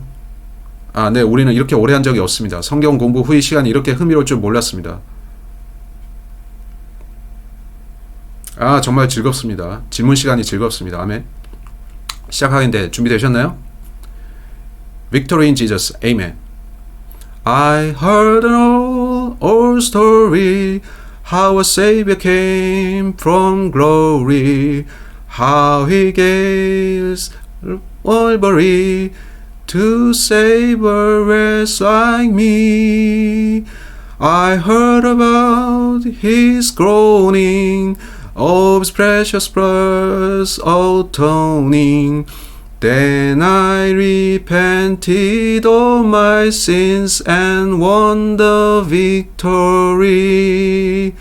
Oh, victory in Jesus, my Savior forever. He sought me and bought me with his redeeming blood. Praise God! He loved me, I knew him, and all my love is due him. He plunged me to victory beneath the cleansing blood. I heard about his healing, of his cleansing power revealing, how he made the lame to walk again, and caused the blind to see. And then I cried, "This is Jesus, come and heal my broken spirit." And somehow Jesus came and brought to me the victory. Oh, victory in Jesus, my Savior forever. He sought me and bought me with his redeeming blood. Praise God! He loved me, I knew him, and all my love is due him. He plunged me to victory beneath the cleansing flood. I heard about mansion he has built for me in glory, and I heard about the streets of gold beyond the crystal sea, about the angels sing and the old redemption story. And some sweet day I'll sing up there the song of victory. Oh, victory in Jesus, my Savior forever. He sought me and bought me with his redeeming blood. Praise God! And I knew him, and all my love is due him. He plunged me to victory beneath the cleansing flood. 아멘, 아멘. 오늘 잘 불렀습니다. 잘 불렀어요. 좋았습니다. 올라이 이제 헤어질 시간인데 와주셔서 감사합니다. 주님이 원하시면 다음 주 뵙겠습니다.